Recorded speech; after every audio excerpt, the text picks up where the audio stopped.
What you boy? You know what time it is, nigga. Better watch how you step in. Yeah. But that was my niggas. Yeah.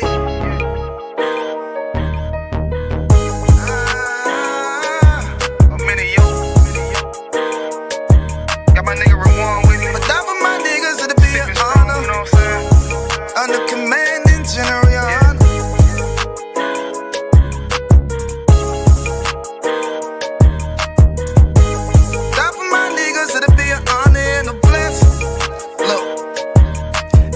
Straight off the top, I love all of my niggas. That shit ain't gon' stop till we on top and we ballin', my nigga. We be fly as fuck, you know them bitches be stalking my niggas.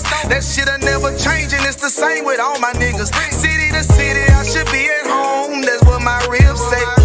But bitch, I'm grown, I'm in these streets and closed caption. Niggas know we bout that action. If a nigga play with me, then my Hakim gon' let him have it. Hey, think you the shit, this truth the shit. Nigga play, I let that Ruger hit.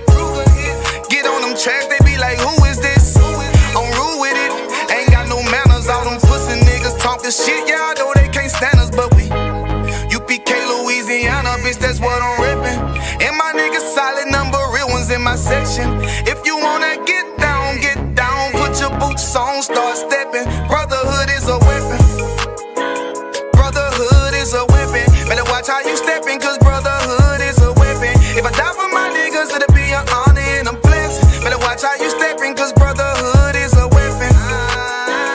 Brotherhood is a weapon. Better watch how you steppin', cause brotherhood is a weapon. If I die for my niggas, it'll be an honor and a blessing. Better watch how you steppin', cause brotherhood I lay my life down right now for all my sisters and brothers, because I love them. I see them dapping and hug them. It's amazing to see how well we adapt from the struggle. Born again from a life of sin, trapping together. My mind frame was to kill my own kind. Feeling inferior, waking up ready to die. Run with them killers, so it's just a matter of time. For why take your life or let you take mine? That's when I realized the slaves killing slaves while the white man live to get old. We in them graves, the shit got me feeling played. I opened the Bible, went through them records, found out we was royalty, a nation to be respected. But in this world we rejected, we hated for our complexion. Still fighting to get accepted, we hear the truth and reject it. But love is getting corrected, and all my niggas correct me. The commandments, the foundation we erected. Brotherhood is a weapon. Brotherhood is a weapon. Better watch how you steppin', cause brotherhood is a weapon. If I die for my niggas, it'll be an honor and a blessing. Better watch how you steppin', cause brotherhood is a weapon. Brotherhood is a weapon. Better watch how you steppin', cause brotherhood is a weapon. If I die for my niggas, it'll be an honor and a blessing. Better watch how you steppin', cause brotherhood is a weapon.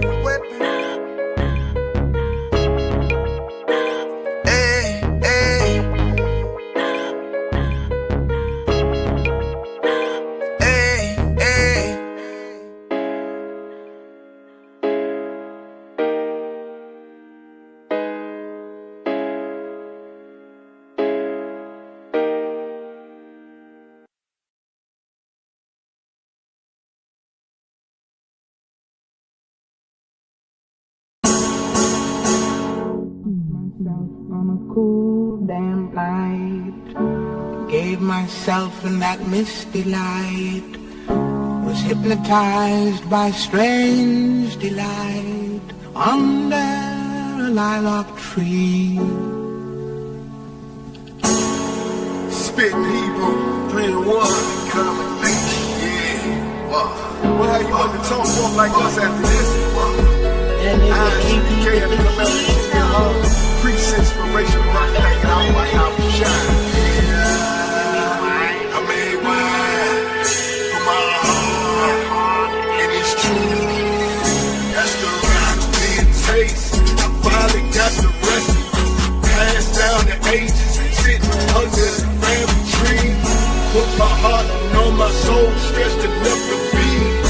Go out, go home, and nigga, I'm a priest. First I was lost, needed more songs. Now I'm over the truth all along. Is the songs of wrong, the weed, the dogs, red bait, off the plate of Jake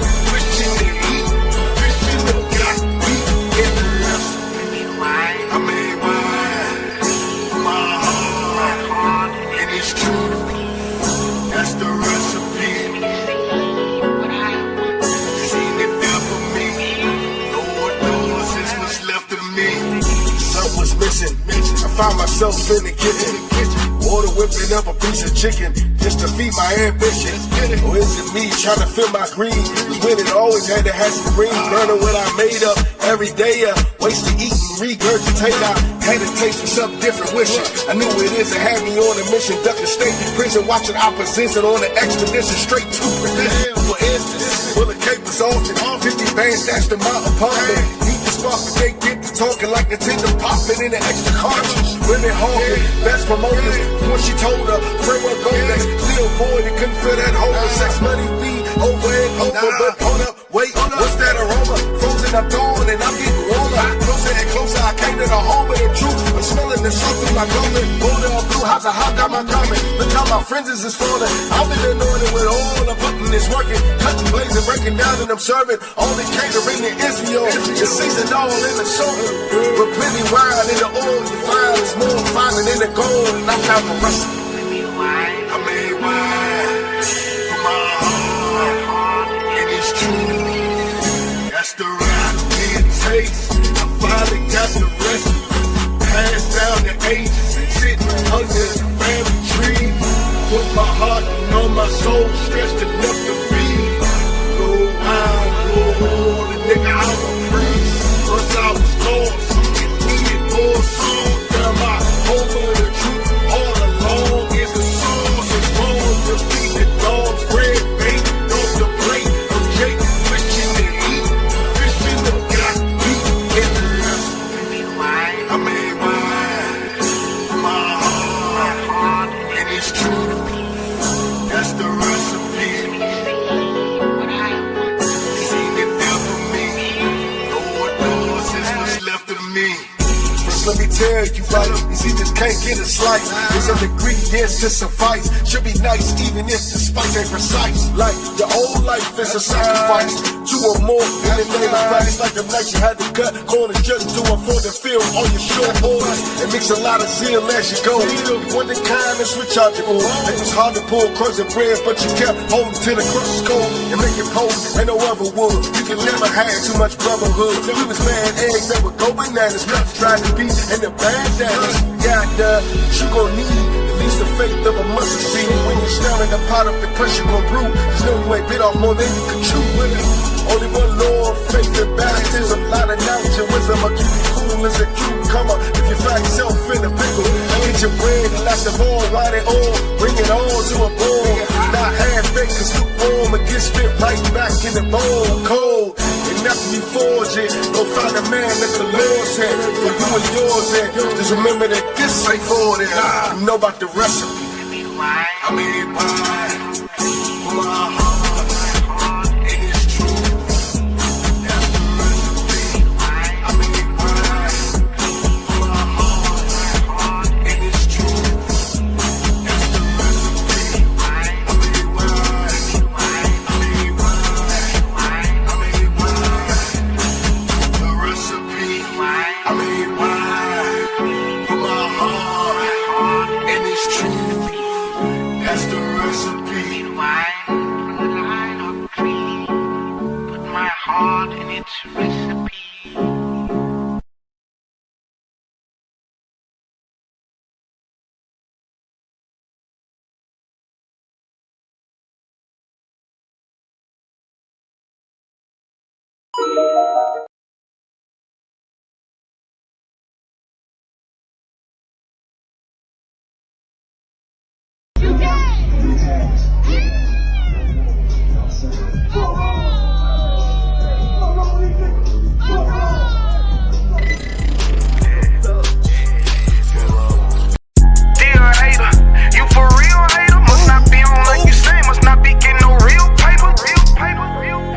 One West, nigga.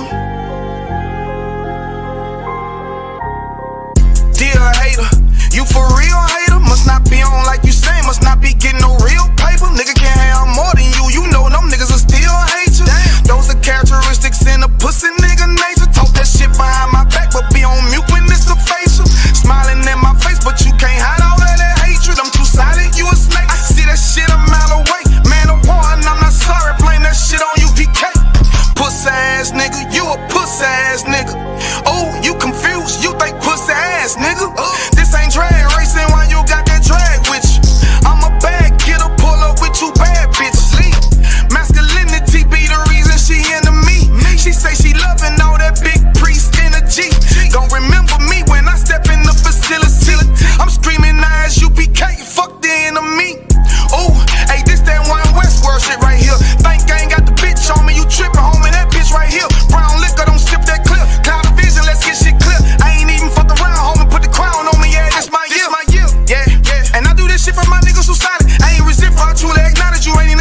Hey, listen, brothers and sisters, man.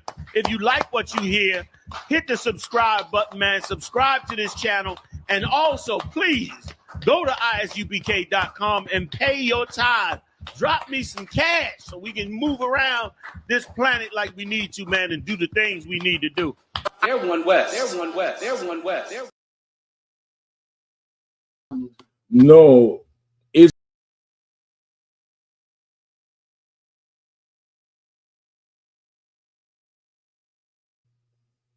I think it's Lebanon.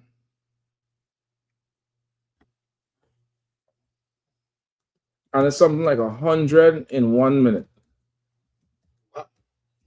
100 in a minute or 1,000 in a minute or something. I was having visions of that when fireworks was going on. Yeah. Yeah, it's crazy. Okay, they bomb 100 sites in 10 minutes in Lebanon.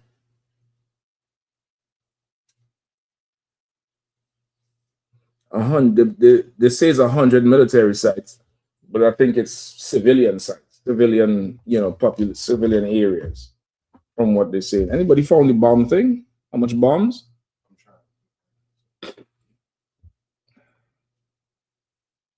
Okay, so it says 50 Israeli jets dropped 160 bombs. Did they say how much? 160. Yeah, like 116. What? 1 minute or 10 minutes? Yeah, go ahead. The Israel military said its airstrike hit 100 targets within 10 minutes, striking Hezbollah headquarters, military array, and commanding and control centers. The Israeli Defense Forces eliminated more than 40,000 Hezbollah militants, said the international spokesman, Lieutenant Colonel. So it's 160 sites or bombs. I'm gonna have to get this muted here, though. Targets within 10 minutes. 100 targets, Hit. but with 160 bombs. Okay, yeah, this is it. Okay. 50 Israeli fighter jets drop 160 bombs across parts of Lebanon in 1 minute.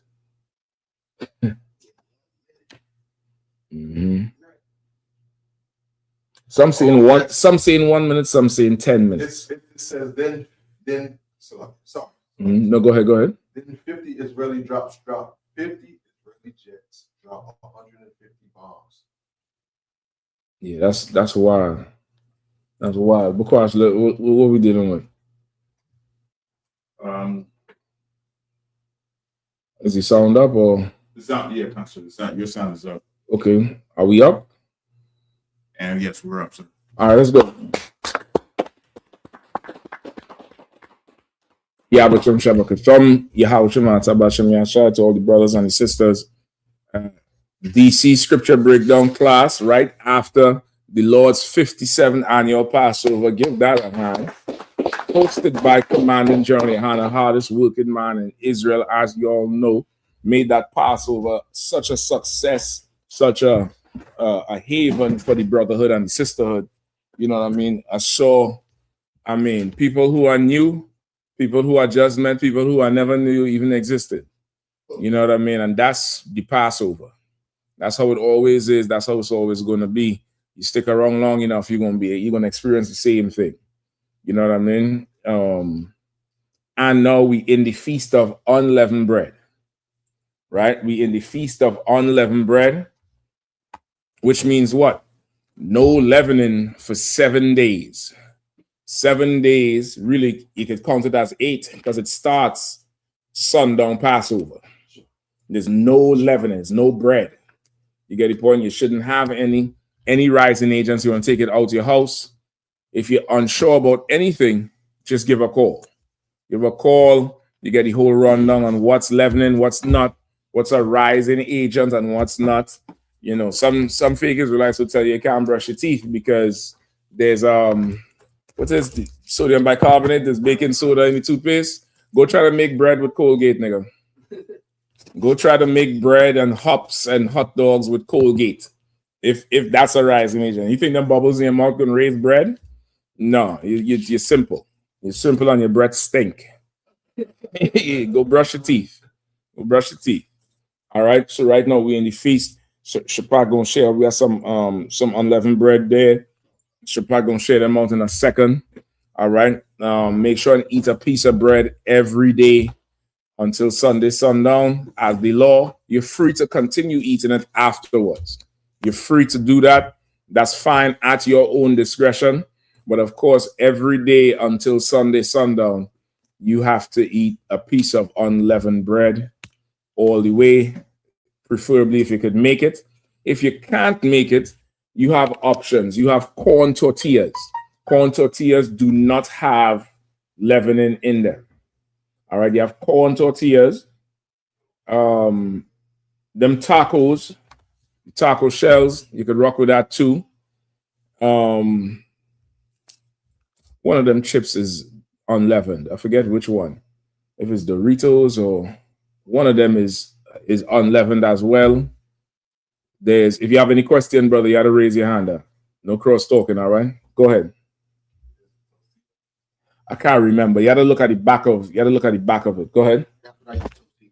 It could be that. It could be that.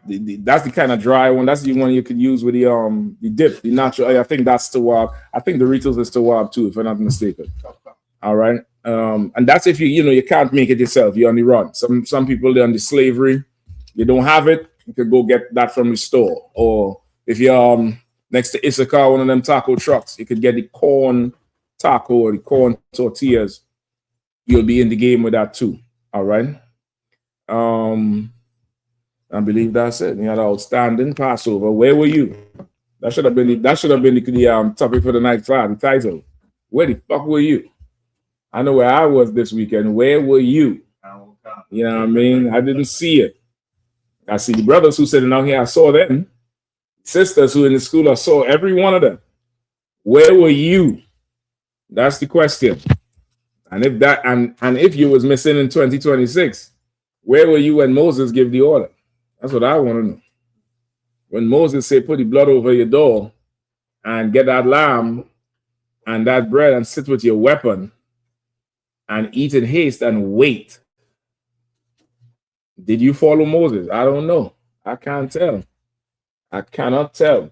So we're going to go into some of the Passover tonight, of course, and take any questions that we may have in the room. Brother working on the computer. You know what I mean? I hope and pray everybody made it back to their homes safely. I know some flew, some drove. Each one had its challenges, right? Each one had its challenges, but we all got together and made it happen. You know what I mean? We all got together and made it happen. So, you missing something for this? Cord or something? It has to load? Yeah. So if you take it off and then put it back on, then I still need to load. I miss the good old days where you could just slap the TV and act right. This plasma shit here, it ain't wide enough to slap her.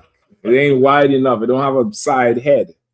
I need them old school TV. Let's walk up there to them, bang, and it start a show. You know what I mean? Going to violence, huh? All right. So good questions. Come on, Super Izan. Give Izan a hand.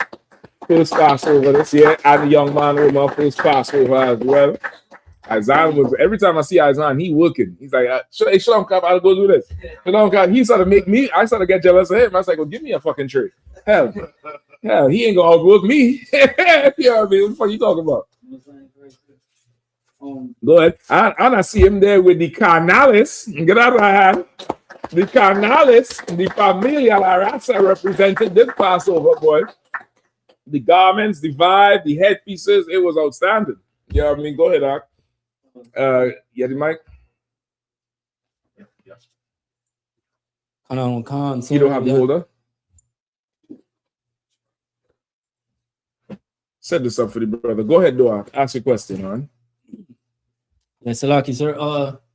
I was looking at Tucker Carlson, and he had this Catholic priest on there, and talking about exorcisms and demonic possession. Okay. And, how they drive them out, and this was a white Catholic priest. So I kind of thought that was ironic. A devil driving out the devil out of another devil. Right. So it was just like a dog chasing his tail. Like, what's the gag here?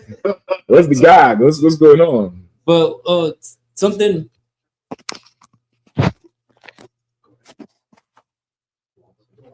So something that stood out to me, sir, and I want to know, like how to combat something like this is the priest claims that the ultimate goal of the demons is to destroy Christianity, the Christianity religion, because they know that, quote unquote, the religion that the Christianity religion is the religion that Christ established.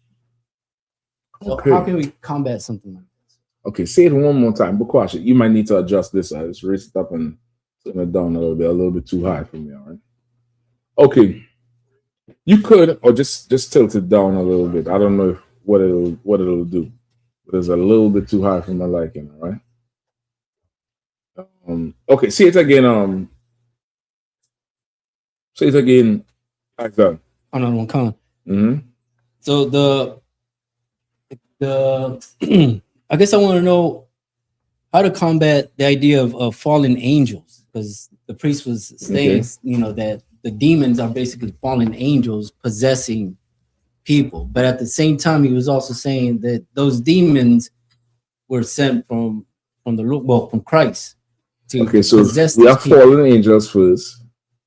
Then the demons is sent by the Most High. To what? Not the Most High. He didn't say the Most High. He said Christ. He said Christ. Christ sends the demons to do what? To possess these people. To what? To possess. Okay. And he said that the priest was saying that when he talks to these possessed people, he's speaking to the demons that are possessing that person. When he talks to the possessed people, he said that one demon said to him that they were sent to destroy the Christianity religion. Okay. And how are you attacking it first? You want the fallen angels first, or you want the demon attacking Christianity? I guess the fallen angels. All right, no sweat. Let's start with the fallen angels. All right. So, what do Christians believe about a fallen angel? Well, from what I heard from the podcast, that in specifically in Revelations 12:4, when the dragon with his tail wiped a third of the stars, he believes that those thirds are angels, the fallen angels. Okay, so that 1/3 of the stars are the fallen angels. So then the stars, according to the Christian, the stars would be the angels. Answer. Okay, all right. Okay, anything else? And do you think there might be some kind of truth in the demons wanting to destroy Christianity? No. Because the demons are Christians. They're full of demons. You know what I mean? They're absolutely filled to the brim with demons. They think they celebrate in Christianity or they observe in Christianity, but they actually serve in Satan, right? Now, in their mind, you and I would be a demon because we are against Christianity. They'll say, you full of Satan, you full of demons. That's what they call Christ. They said, Christ said what? The Son of Man came drinking. Who knows what the precept is? The Son of Man came eating and drinking. You called him a wine bibber. Let me see if I can pull it for you. Hold on.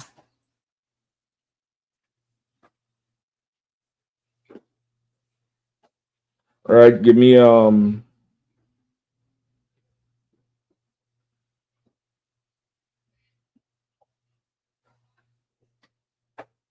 this is Matthew 11:19. Start at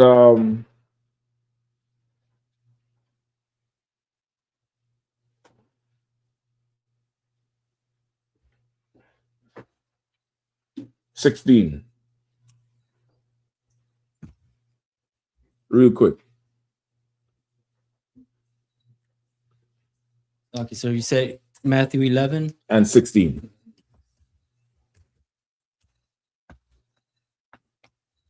This is the book of Matthew, chapter 11, verse 16.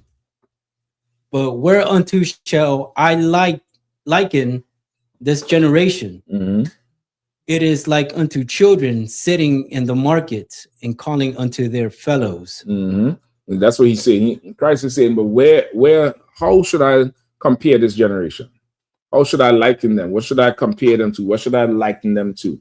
It's like children sitting in the markets and calling unto their fellows. Like, imagine in the highways and byways and bustling streets, like downtown DC. That's like a marketplace because there's stores everywhere, things like that.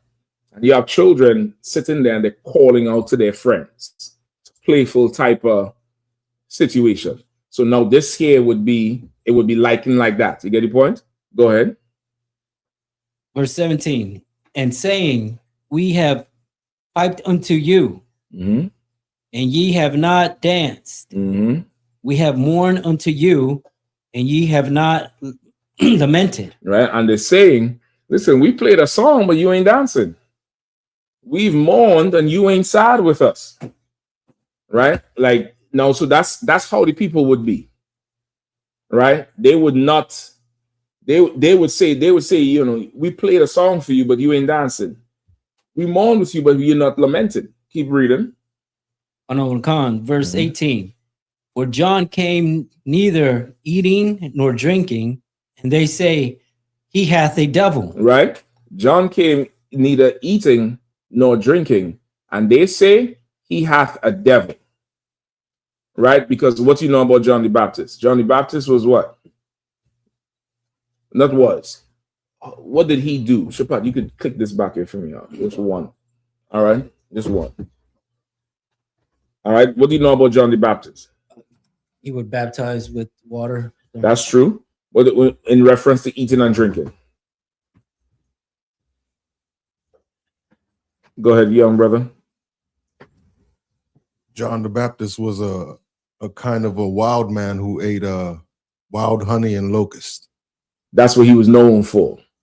He had a coat made of camel's hair, and he ate locusts and wild honey.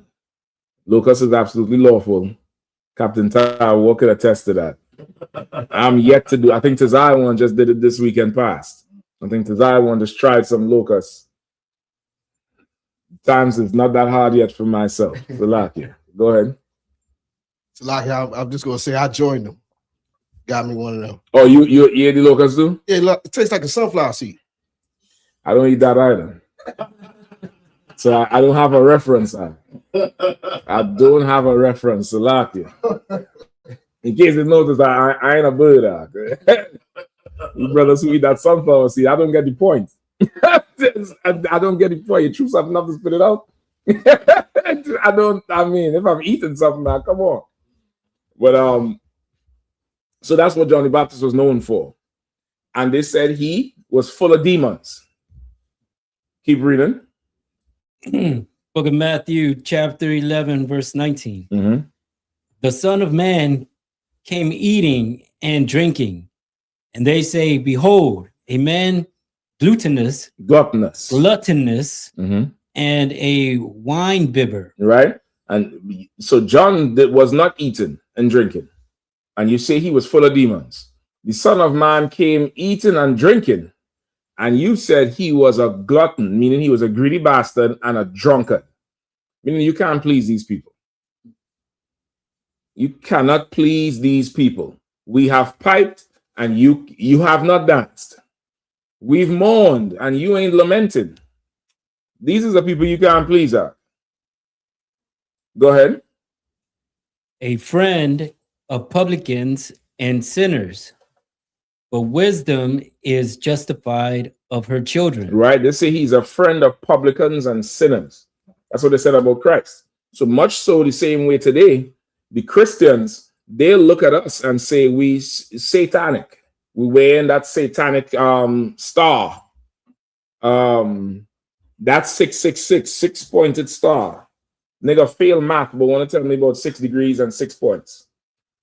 Ain't past algebra, can't spell geometry, but I'm supposed to believe his take on 6 points and triangles. You get the point? Like that's how Christians are. They look at us like we the demons, and they'll say we trying to destroy the church. We trying to bring down Christianity. Now that's their understanding from their point of view. That's not what it really is, right? So let me see where. Let me get the fallen angel first. Give me Isaiah. In fact, go to the one in Revelation that you quoted for it. Let's start with that.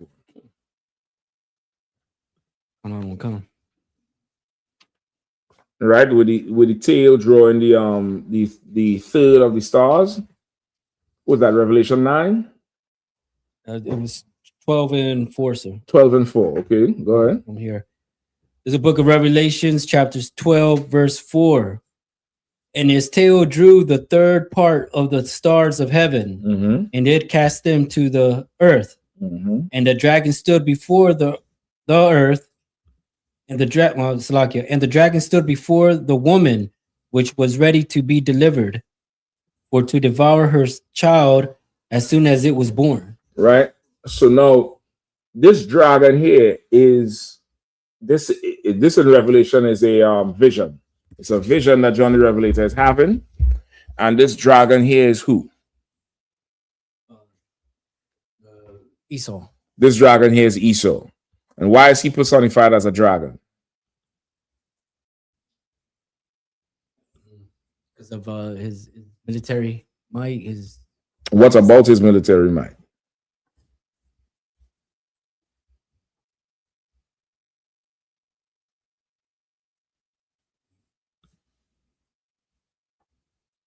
So go ahead, young brother. Sloggy. If I may, I think that Esau has he went from a cunning, skillful hunter to the most powerful war machine on earth, sir.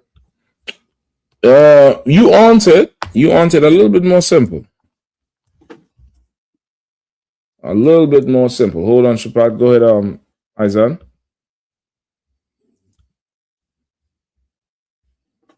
Now remember, this is a vision. A vision is what? How would you describe a vision? Almost like a dream. Like a dream. So now in the dream that he's seeing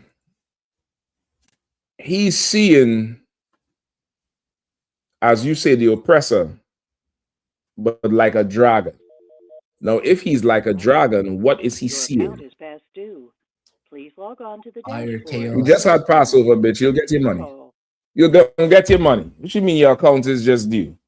Just come back from Houston. You're going to wait your turn like everybody else. You think you're going to try to embarrass me online? Your account is due? I ain't paid nobody, nigga. I ain't paid nobody until after Houston. You're going to get your money after Passover. Shit. Go ahead. So what they'll see? I'm just being honest, brother. I'm just being honest. So like a dragon, giant dragon, just kicks up chaos, fire. But if he's Esau, what are you seeing? What is Esau known for? Lying. And doing what? Unaliving. Dropping bombs on people, raining fire from the sky. You understand? If you look at World War II planes, I believe World War I as well, Bakwash. The where they would put the face on the front of the plane. That's what, World War I or World War II? World War II. Salaki, one of them. They would draw a monster's face on the plane. And think about if you in Indonesia somewhere and you see this thing flying above, it looks like a dragon, right? Last year they sent one of them C-130s, I think that's what it's called, down to Trinidad. This was as they was gearing up to take over Venezuela. And brother, the damn goddamn, I'm dead over here. Let me get an extension plug, please. Right? The C-130 flew over the airport arc and cast a shadow. No, I'm thinking I'm good. It came back up. It came back up. Yeah. There's just need to finish one thing. It cast a shadow so goddamn big. Like if you look it up, it looks like a flying animal from beneath. Like the shadow was so big. It's gray, it's not white like an airline. So you see, when you look up, you see something. Esau is the dragon because of his aerial superiority and military might. And this dragon is knocking down a third of the stars. It's chaos going on with that tail, right? It's just showing how powerful he is. Them stars mean nothing. It's just showing how powerful he is. You understand? So just for your understanding, them stars in Revelation, that's nothing, right? This is just, he's so powerful. He's up there fighting in the heavens, and he could knock the stars down because he's so powerful. And Esau is like that. Like this devil here, brother, is ridiculously powerful with his planes. So ridiculously powerful. They just sent a shuttle out to orbit the moon, last week? It was like 4 or 5 days ago. Okay. They're planning for it to return. Think about how much power that is. You and I take an Uber to Walmart, tell the nigga I'll give you a tip, $2, if you could wait until I run in there to pick up medicine or charcoal for the barbecue. This nigga took an Uber to the moon and coming back. You understand? Just to see. Okay. I think he going out there to see how close the armada is. That's what I think. I think he going out there to see if you see some niggas with wings waiting. Because what the fuck you going to circle the moon for? Go ahead. Salaki, sir. Mm-hmm. I actually saw a picture from one of the astronauts, a black astronaut. Okay. And it showed a picture of Earth, and it was flat, not a round little image. It was just. Hold on one second, man. Hey, Salaki, you have a change up there?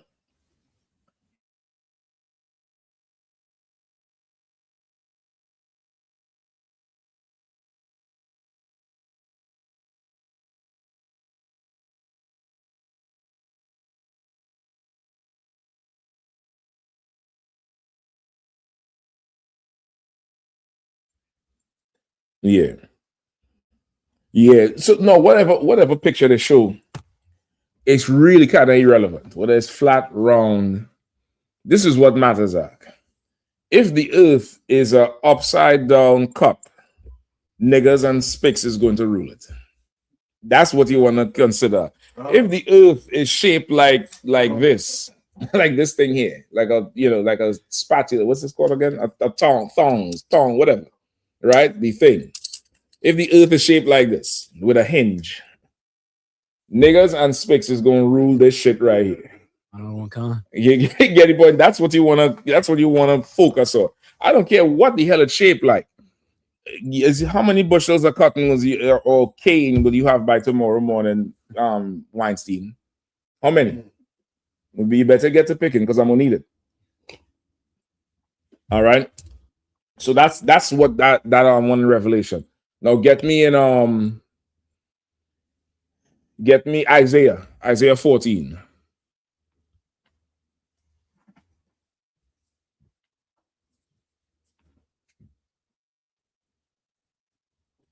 Damn, I think I messed this damn thing up.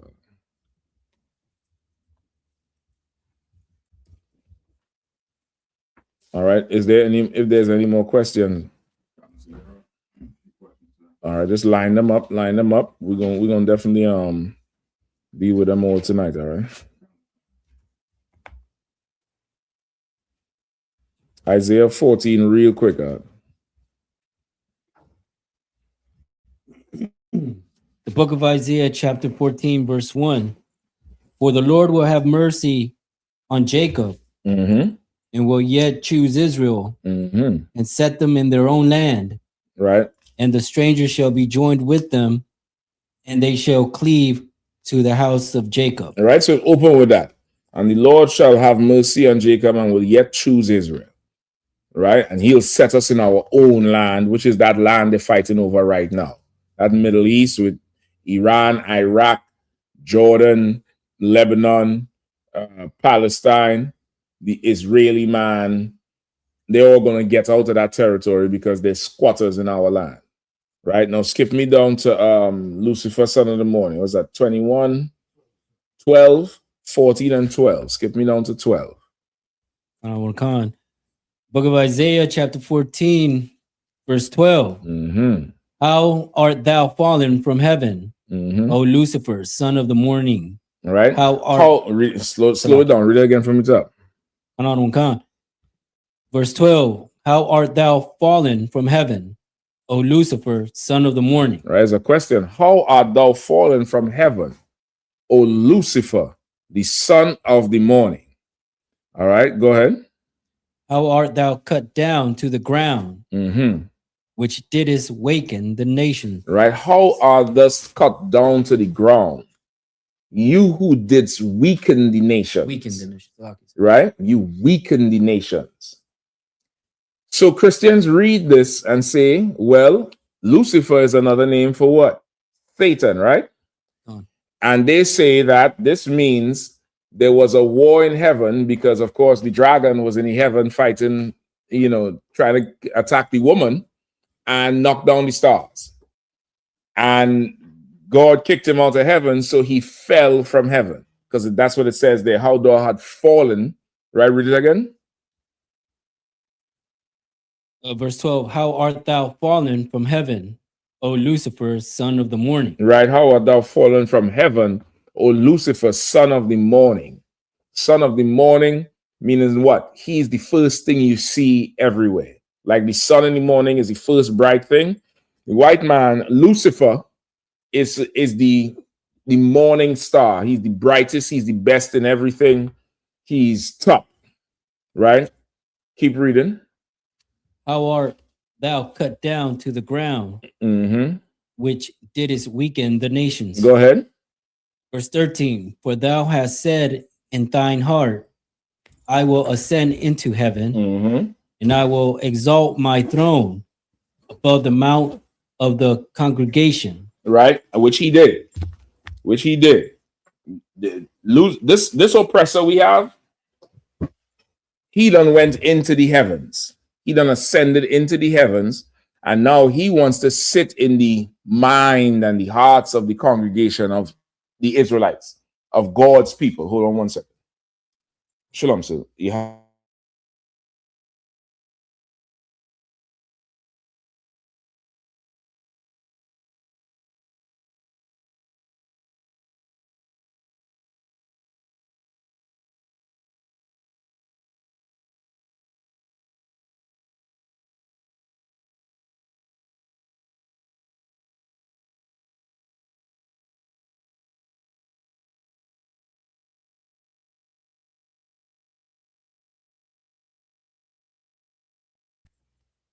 Right?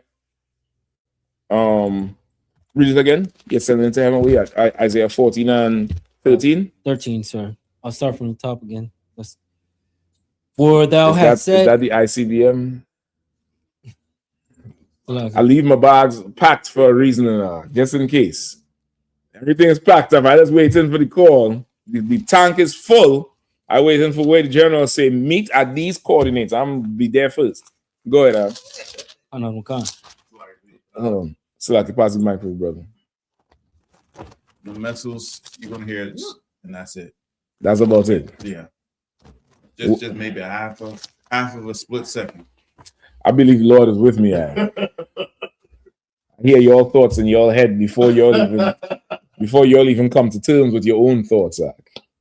I hear them in your head. I look in your eyes and I see them. I hear it, and I already know that's what it is. What it is. Oh shit! All right, where we at? 14, 13, sir. Book of Isaiah, chapter 14, verse 13. For thou hast said in thine heart, I will ascend into heaven. I will exalt my throne above the stars of God. I will sit also upon the mount of the congregation, right? and So the sides of the north. So now he exalts his throne above the stars. Meaning what? He went and landed on that moon. He went and put the space station. He exalts his throne above the stars. He also sits on the congregation of the Lord in the sides of the north. What does that mean?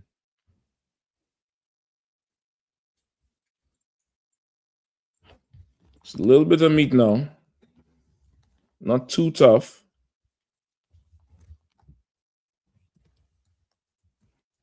You want to try it? Go ahead.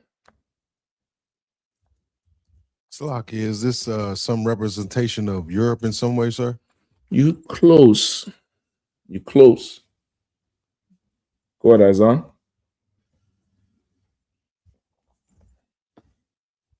He will sit upon the mount of the congregation in the sides of the north. Who's the congregation? Israel. Israel.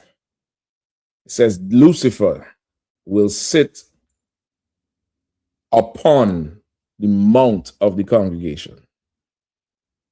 Like a mountain of people. Esau is sitting on the mountain of people. What is that? He has an oppression over us. He's oppressing. There's pictures of him literally sitting on slave children. Literally. Using them as chairs. He sits on us. The congregation in the sides of the north. What does that mean?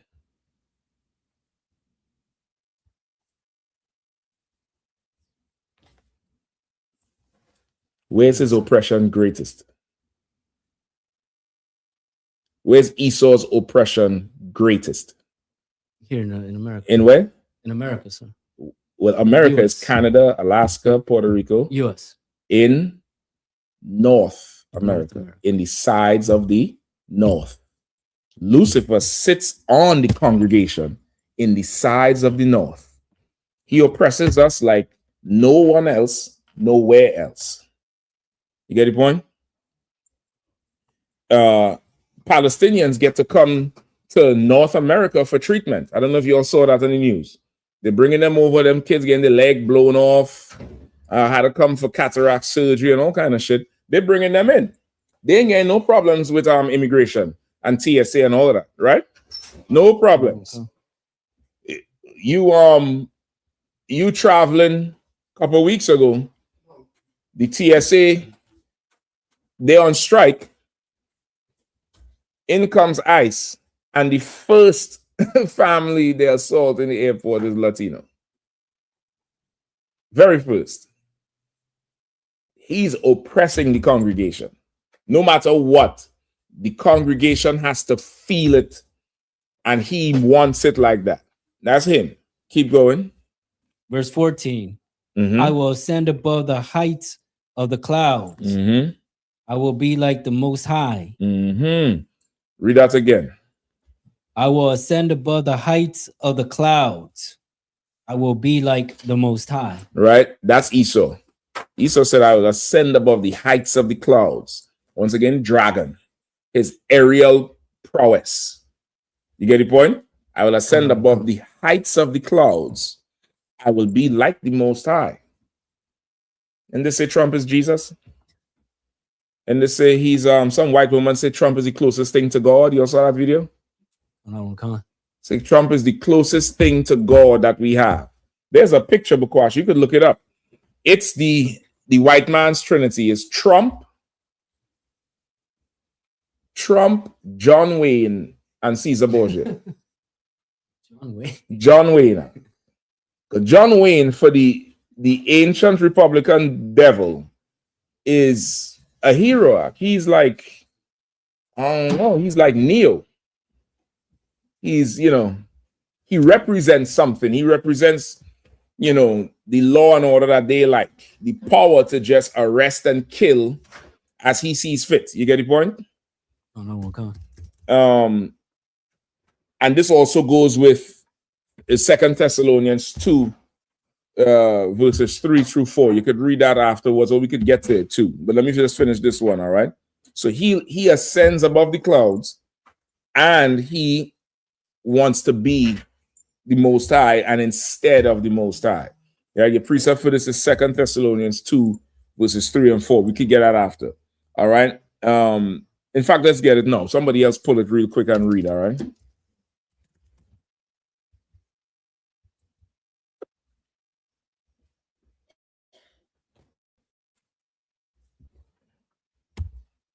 All right, 2 Thessalonians chapter 2, verses 3 through 4.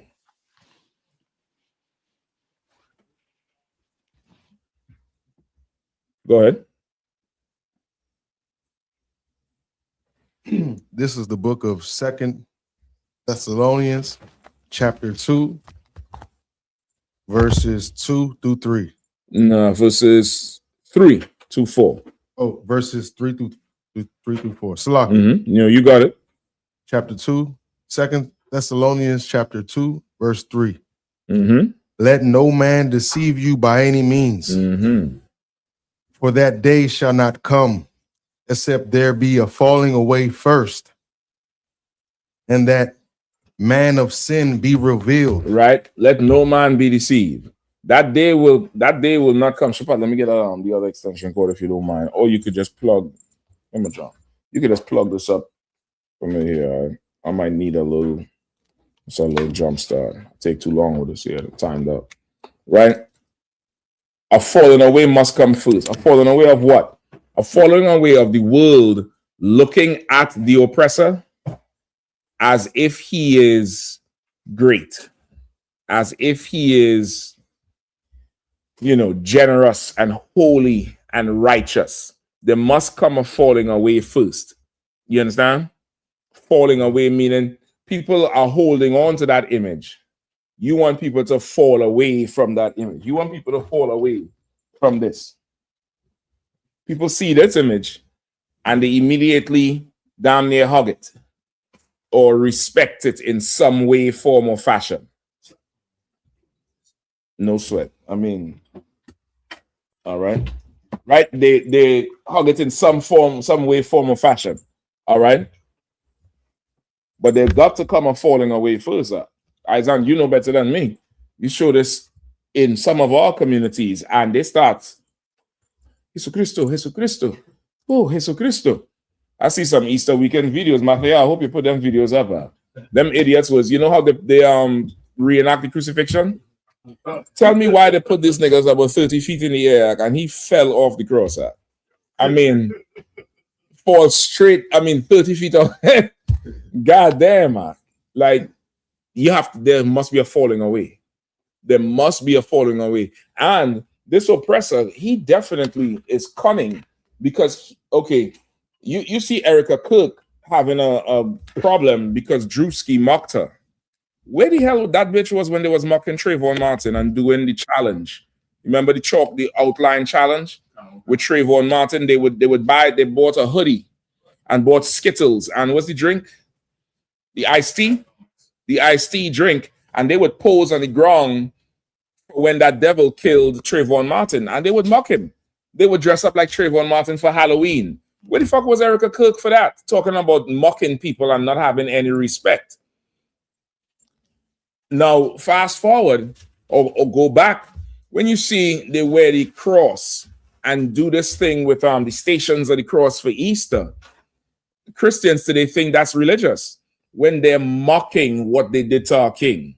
It's like having a parade for it's like reenacting the Civil War or reenacting independence, fighting Britain. You understand?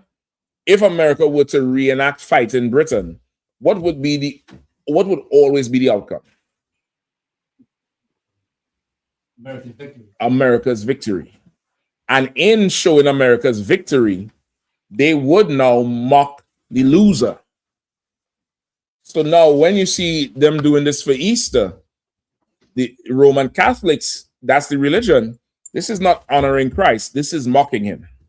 This is mocking him over and over, just like, any character or mascot with a big old head, and they're just having, laughing and having a ton of fun.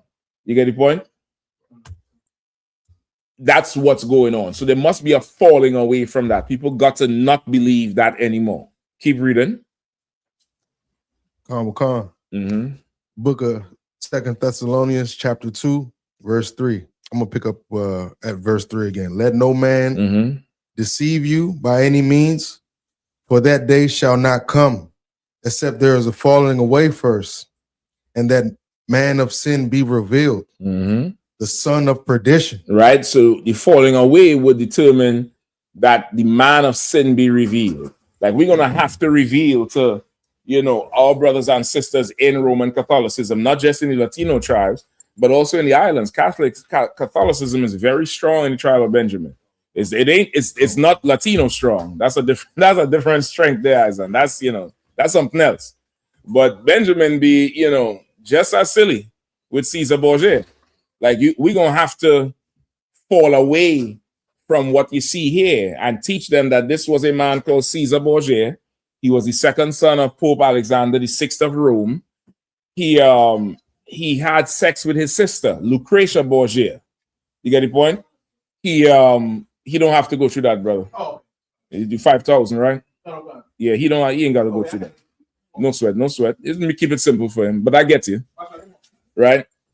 You ought to show everybody that this man, you might have to back him up. He taking a very important test, brother. You can't even be privy to that shit just yet. You might have to back all the way up. If you want, you could put him over on this side. Y'all feel I hold on to these traditions just, you know, for joke. I know y'all be like, Mashak tripping, is he doing too much? This brother doing a test for the Lord here. Yeah, you ain't privy to that one yet, brother. Soon. You do your time. You do your time. You're gonna get that privilege. All right. That'll work. Anything like that is fine. I want you in isolation. Put that nigga in solitary confinement. Put him in solitary. Close the door. Let's see what comes out on the other side. All right. Because you ain't have him there looking at the calendar with all the precepts on it. Because you think you slick, you're gonna help these brothers go through. Nah, I'm joking now. There ain't no calendar on the door. There ain't no calendar on the door because looking right? Like there has to come a falling away first. You understand? So everybody now knows that this oppressor is the devil. Right? Keep reading. Verse 4. For who opposeth and exalteth himself above all that is called God. Right? Who opposeth and exalted himself above all that is called God. Who is called God? What's the all that's called God? What's the all? Children of Israel. The children of Israel, I'll take that. What else is all that is called God? 12 tribes. Well, that's the children of Israel. Remember, he said he opposed and exalted himself above all that is called God. The word, sir? And the Hamashiach? Yes. The word meaning what? The laws of God. He opposes that and he exalts himself above it. He opposes Christ, our King, and exalts himself above Christ so much he'll just take his identity. You just take it. That's who our oppressor is. That's who Lucifer is. Go ahead. Come on. Verse, I'm gonna start at the top, sir. No, keep reading. Okay, come. Or that is worship. Or anything that is worshipped, all our holy days, all our sacred things. Like this is our sacred shield. This here is the seal of Zion. Right now, he's opposing this and he's exalting himself above this. How?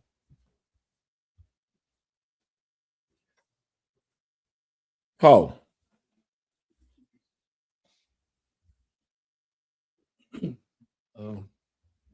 By oppressing us and really doing whatever he wants in this world. But how is he opposing this and exalting himself above it? Go ahead.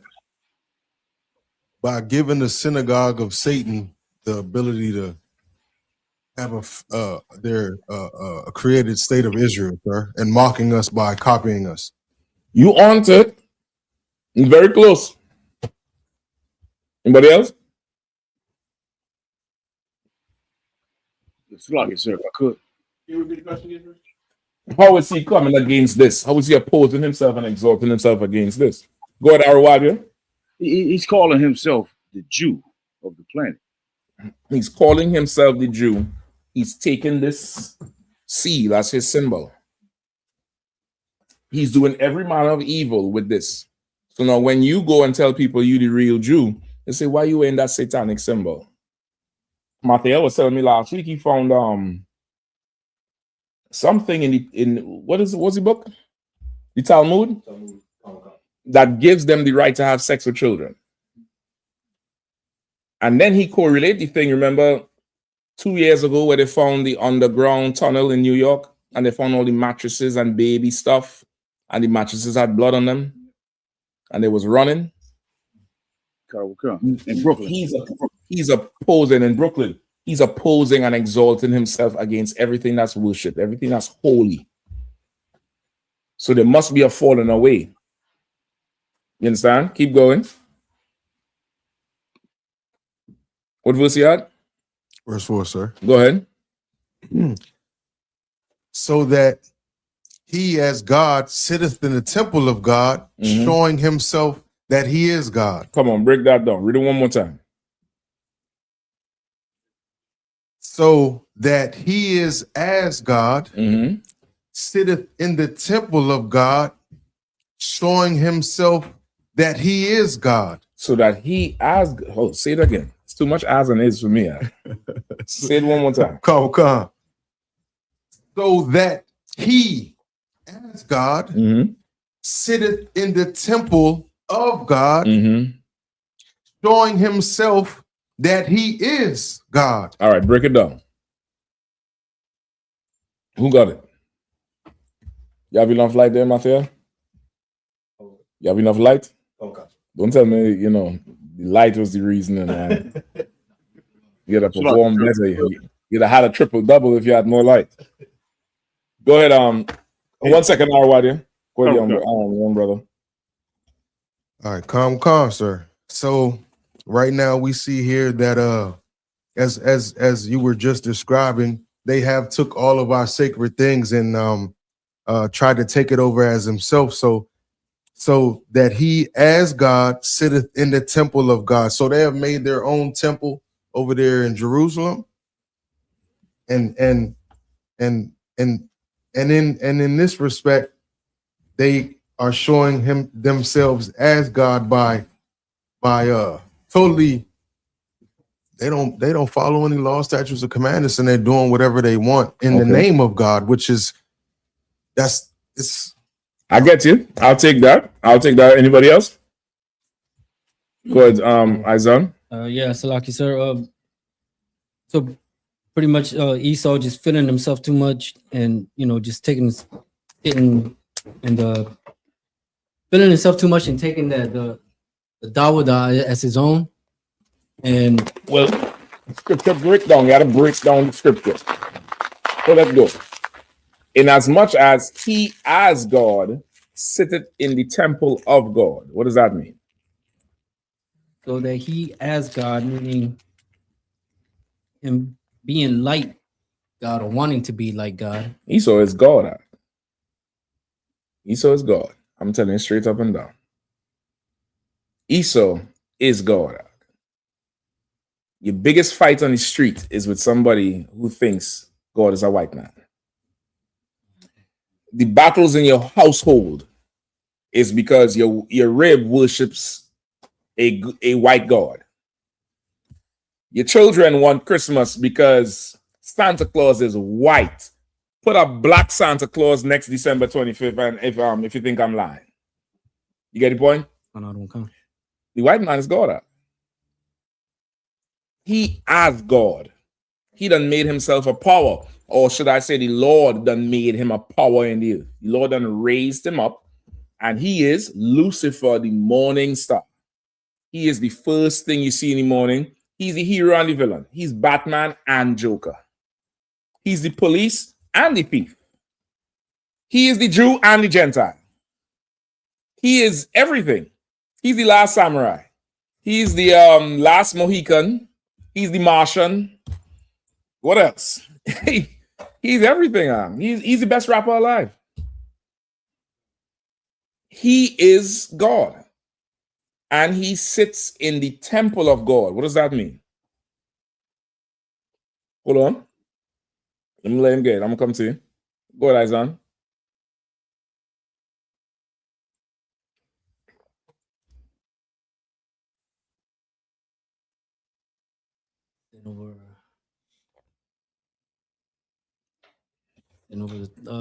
Sitting over the children of Israel, sir. You close. You close. Let me get this young brother here. Give it a shot.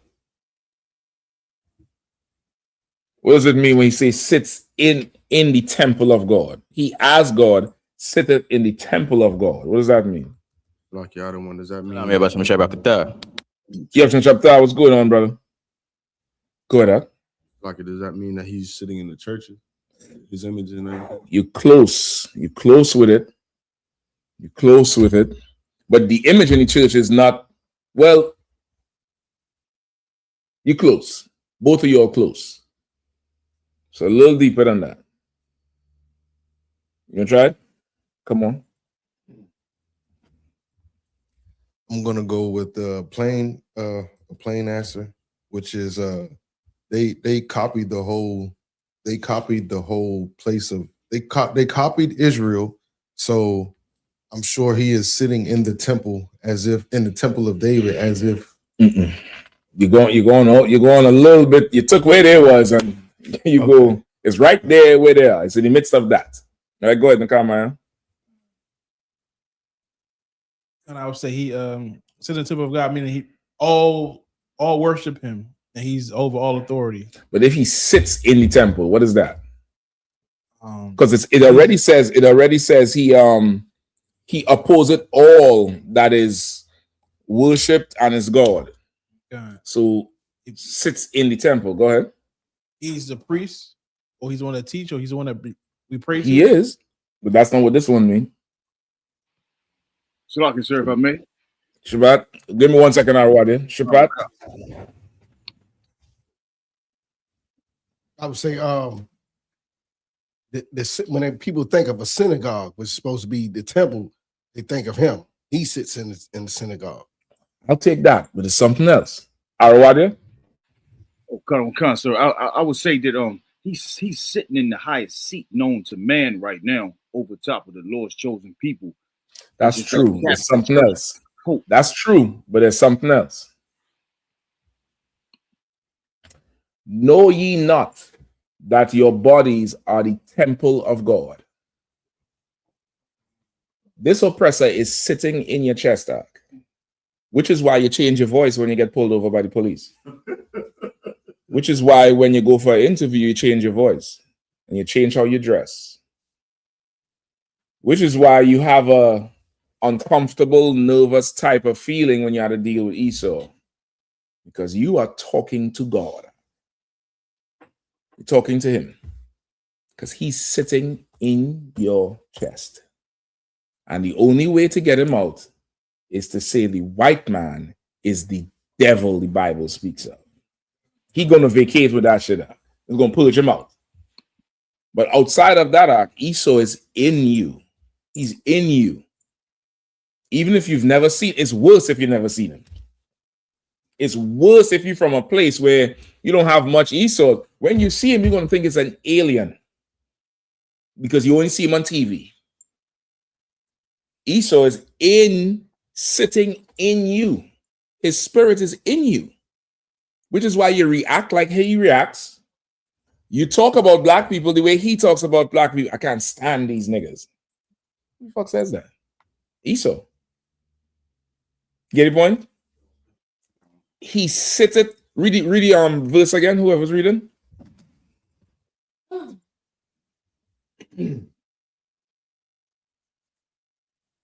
He sitteth, Salakia, so that he as God sitteth in the temple of God, showing himself that he is God. He sits in the temple of God, showing himself that he is God.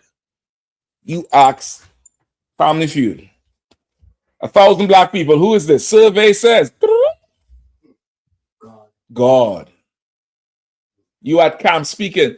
I have a question. Why you all have God on the ground? Why you all have 666 on Jesus? He's in the temple. He sits in you. He sits in there. Go ahead. If I made that was heavy right there because yeah, everybody would say that's God. And noticing they made up a religion that says Christ is God. But now everybody looks at a white man and says God. A white man walk in, brother. You amongst God. He's God. Get the point? So that's your precept Isaiah, right? Let's go back to Isaiah real quick. So like I said, if I could, right quick. Come on, quickly. I want to come right off, what Officer Shapat said. That was heavy because none of us said that the temple, the temple, you know what I'm saying, is inside at the same time. Like that was heavy, sir. Because the temple is you are. That was heavy. You the temple. Remember, Christ said, I will destroy the temple in 3 days rebuild it. The disciples thought he was nuts. They say, well, that's it. that's it. This last thing on this crazy nigga mouth. How are you going to destroy the building? The temple is you. Right. You, the temple.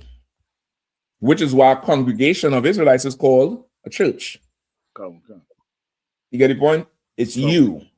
And he sits in you. You understand? And just go, right quick. Go ahead, Al. Go ahead. I want to say that this proves that you have to be taught these scriptures.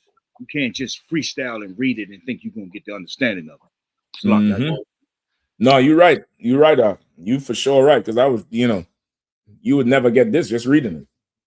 All right. Let's go back to Isaiah. Isaiah, I think you was reading. I know. All right, give me verse 16 for time's sake. The book of Isaiah, chapter 14, verse 16. They that see thee shall narrowly look upon thee and consider thee, saying, is this the man that made the earth to Is this tremble? the what? Is this the man? Is this the what? The man? Is it a spirit? A man. It's a man. Lucifer. The same Lucifer that weakened the nations. He said, is this the man that made the earth to tremble? Lucifer here is a man. And there's only one man that has weakened the nations, for time immemorial.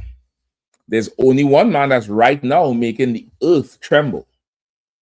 Both metaphorically in terms of the people on the earth and literally with them bombs are.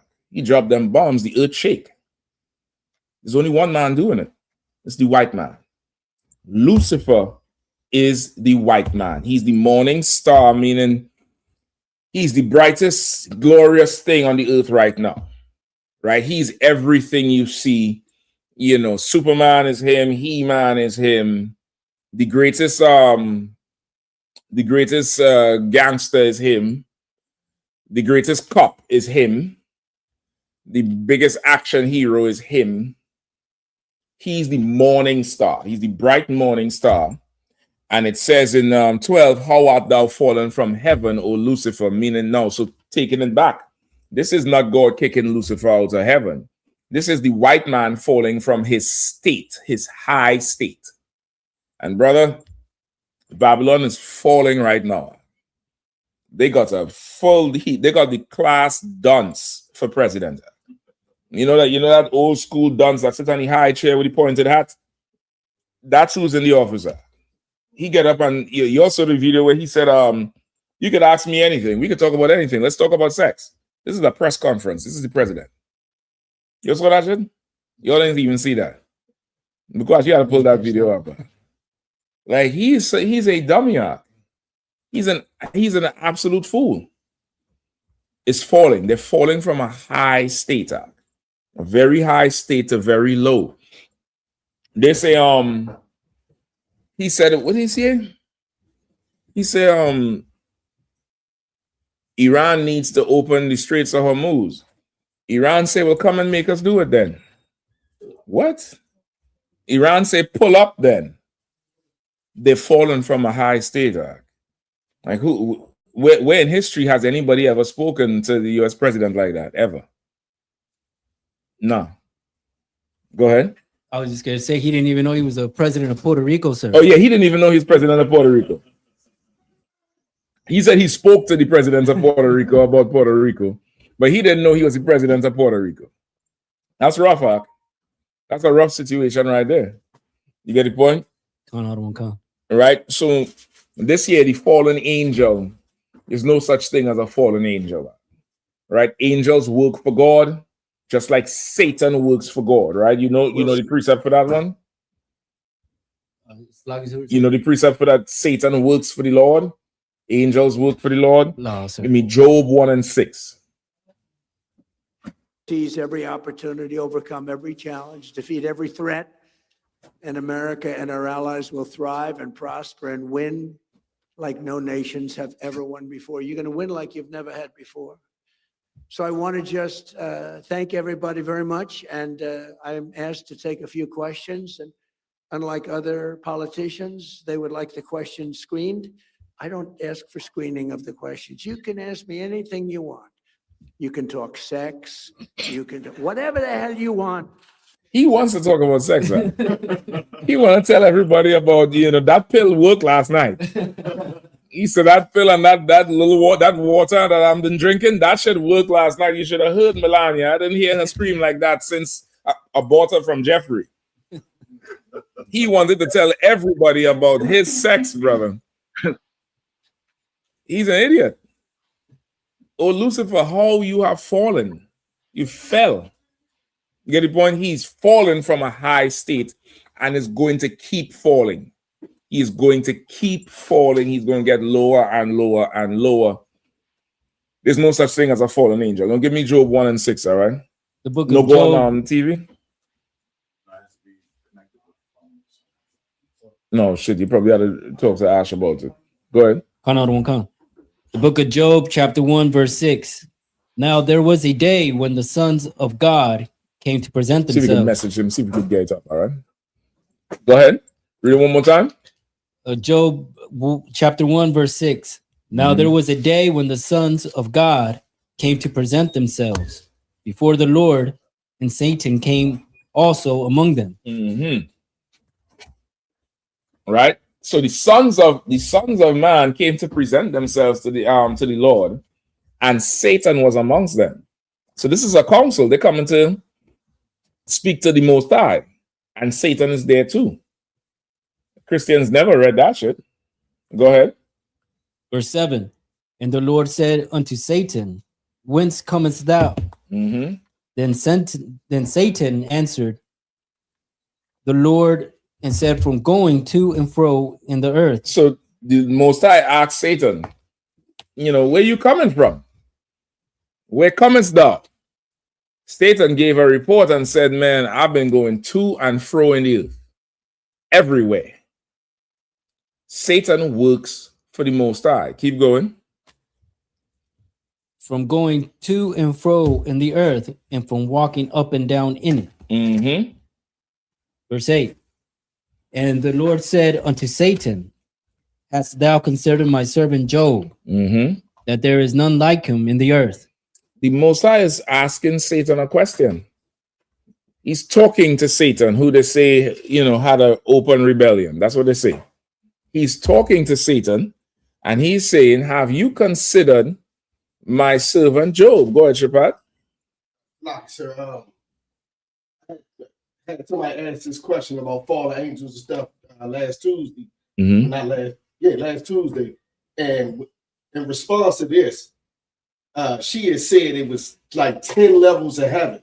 And he couldn't come up there with God. I was like, well, it looked like we talking to him right here. Like he came to present himself with the angels. It didn't say he was further down than the angels. You know what I mean? But they try to come up with anything. 10 levels of heaven? 10 levels of heaven. But she said she wasn't contesting. She was just saying what she heard, I believe. Yeah, whatever. Salakia. I'm glad she asked you that question and not me. I'm glad. I'm trying very hard to become more civilized amongst the people, brother. But 10 levels of heaven. What the hell are we talking about? Like, you silly. It's like, Go ahead. now, I haven't heard of 7 heaven, like 7. Okay, that's like an expression, though. That's like you know. Yeah, 10. Yeah, but she said there's 10 levels of heaven. Like, go bake them cookies, bitch. Come on. No, yeah, I'm about to say, and when she get in the right spirit, she'd be able to provide 10 levels of heaven than before I don't even think so. I don't even think so. I don't even think so. I don't even think it's that. I need 10 different cookies baked. Could you handle that? Could you handle, the chocolate chip cookies, M&M cookies, cookies with the soft filling, the 2-in-1 cookies? How much is that? 4? Flip a coin for the next 5. Come on. 10 levels of heaven. God damn. What is we talking about? Is she paying tithes? Is she paying tithes? See, that's the problem. That's the problem. You there entertaining 10 level of heaven question. The bitch ain't paying $10 in tithes. Where's the 10%? Where's the 10 levels of percent? That's what we need. Go ahead, Al. A perfect and an upright man, one that feareth God and escheweth evil. Mm-hmm. So the Most High is boasting Satan. I mean, he's boasting Job to Satan, right? Go ahead. Verse 9. Mm-hmm. Then Satan answered the Lord and said, doth Job fear God or not?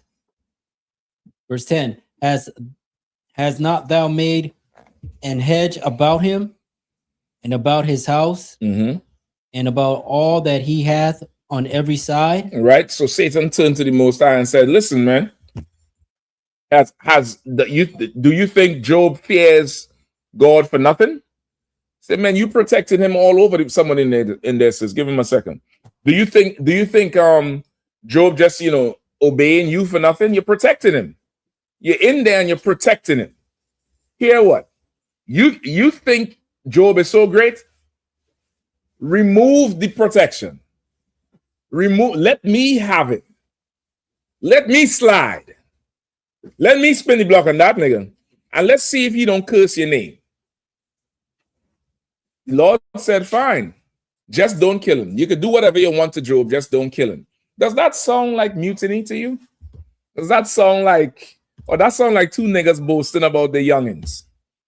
2 niggas boasting about their YNs, like, yeah, I got this young cat here. He's, cold as shit. Man, you see this other young cat here. Well, let me test him. I'm going to see what he really made of. Satan works for the Most High. And the Most High has a relationship. They speak. They talk. The Lord gives him orders. Satan carries out the orders. Satan wants to carry out the order. He wants to do it. He's totally enthused and focused and committed to his task. Meanwhile, you can't reach the Passover. You can't just take a long drive to Houston and eat some lamb and bread and salute the Torah and sit with your brothers and have a drink and be at the black party and be at unleavened bread. You can't do that. But you want to put smut on Satan's name and say he revolted against God. Nigga, you revolted against God. You the one leading the revolt, not Satan. He doing his job. Come on. You do your thing. You want to light it? Go ahead up. Shabbat about done about waiting on me to light this damn incense. He gonna do it himself. Don't do that. No, don't do that so close to that internet. You could do it right up here. You could do it right up here. You could do it right up here. I said it twice. I said it twice for good measure. All right, you could do it right there. Do your thing. All right, come on now. Get a Houston mother hand.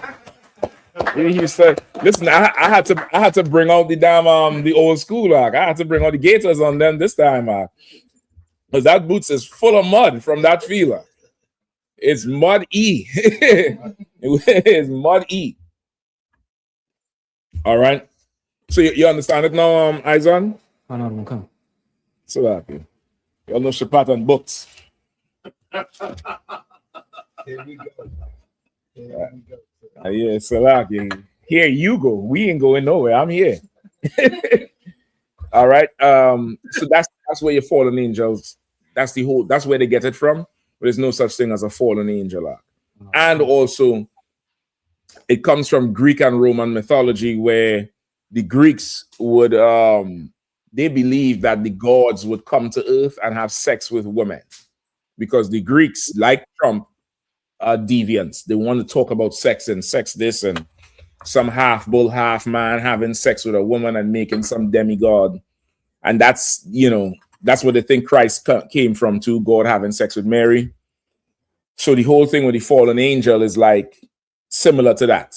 It's like one of their gods doing something else. You get the point? Shapan, what are you doing? What? God damn. Since when? Brother, it's a lot.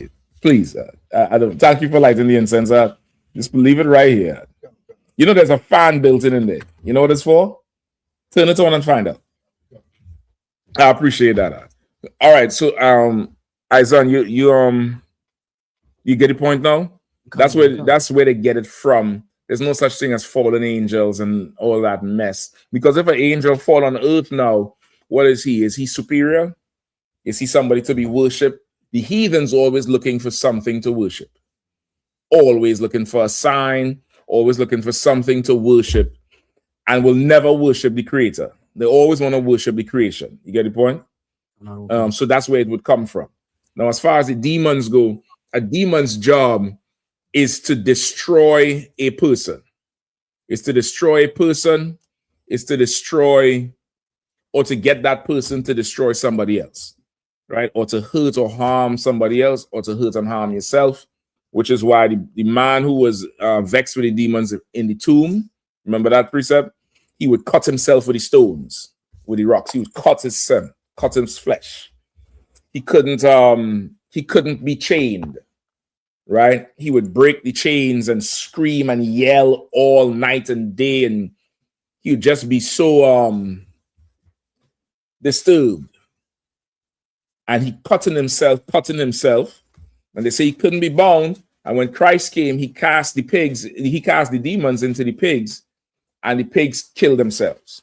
So that's the job, is to harm yourself or destroy something totally. That's the job of a demon. Christians think demons try to destroy them when they are the demons that destroy everybody else.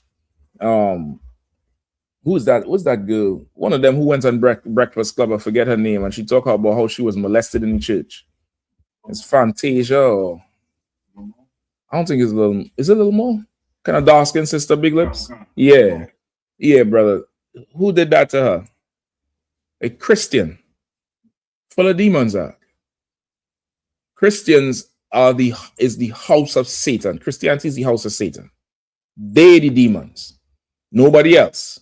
Demons fit very well with them, and they live with it so good. They live with it so good, and you try to show them something in the Bible, not my Jesus. That's the demon talking. You battling a Christian, and it's like, man, who the hell are you? I don't even know you anymore, because you're not talking to the person. You're talking to that demon that's what?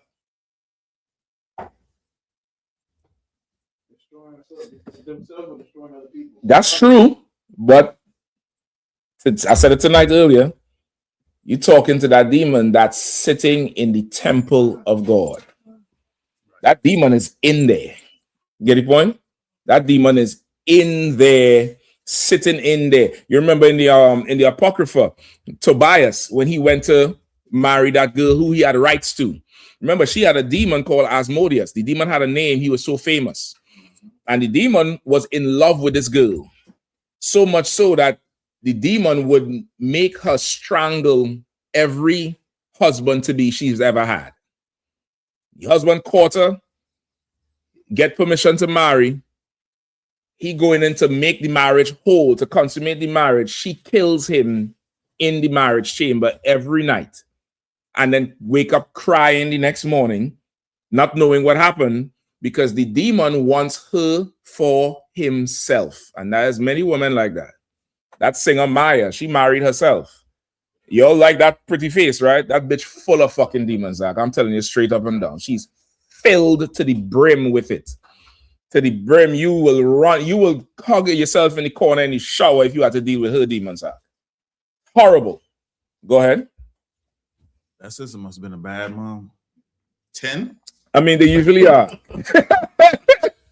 Yeah, she would, the demon loved her. And Tobias had to come in there and do something to drive the demon out.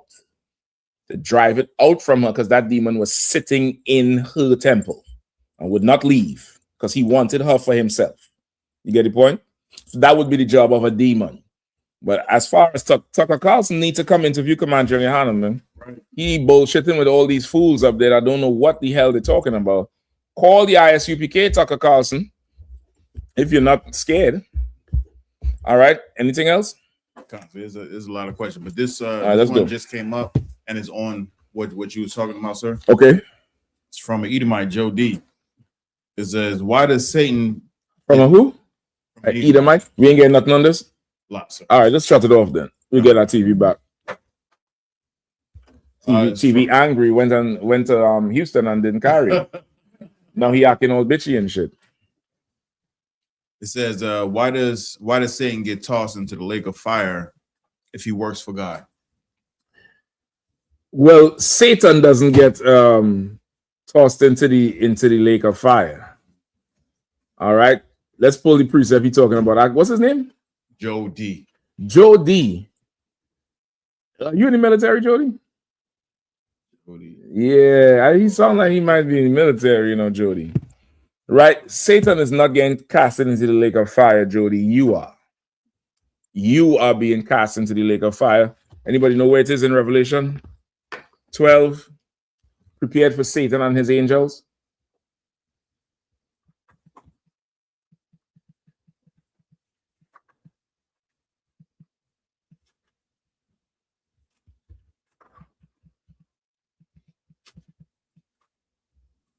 Revelation 12 and 9.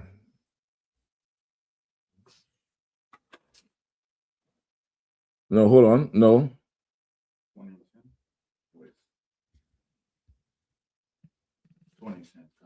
20 and 10. All right, let's go. The book of Revelations, chapter 20, verse 10. Mm-hmm. And the devil that deceived them was cast into the lake of fire and brimstone, where the beast and the false prophet are, and shall be tormented day and night. Wait, hold on. Where you at again? Verse 10, sir. I read one more time. Book of Revelations, chapter 20, verse 10. And the devil that deceived them. And the who? The devil that deceived them was cast into the lake of fire and brimstone. Right. So, Jody, it says the devil that deceived them. It says the devil. Now, Jody, you may not know who the devil is. Somebody else. Hold where you at, Isaiah. Somebody else pull Revelation 12 and 9 for me. It's 12 and 9 or 9 and 12?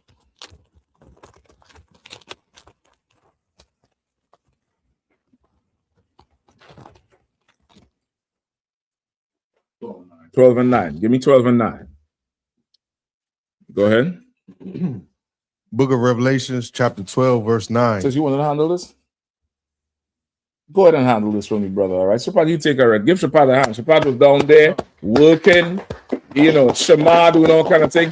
Shapat, the sister earned her duty. I know you ain't gonna like for her to come and stand post at camp. You're gonna be like, Cap, how the hell she holding post? Nah, brother. Listen, these sisters in here get the glory to her. Let her do her glorious thing.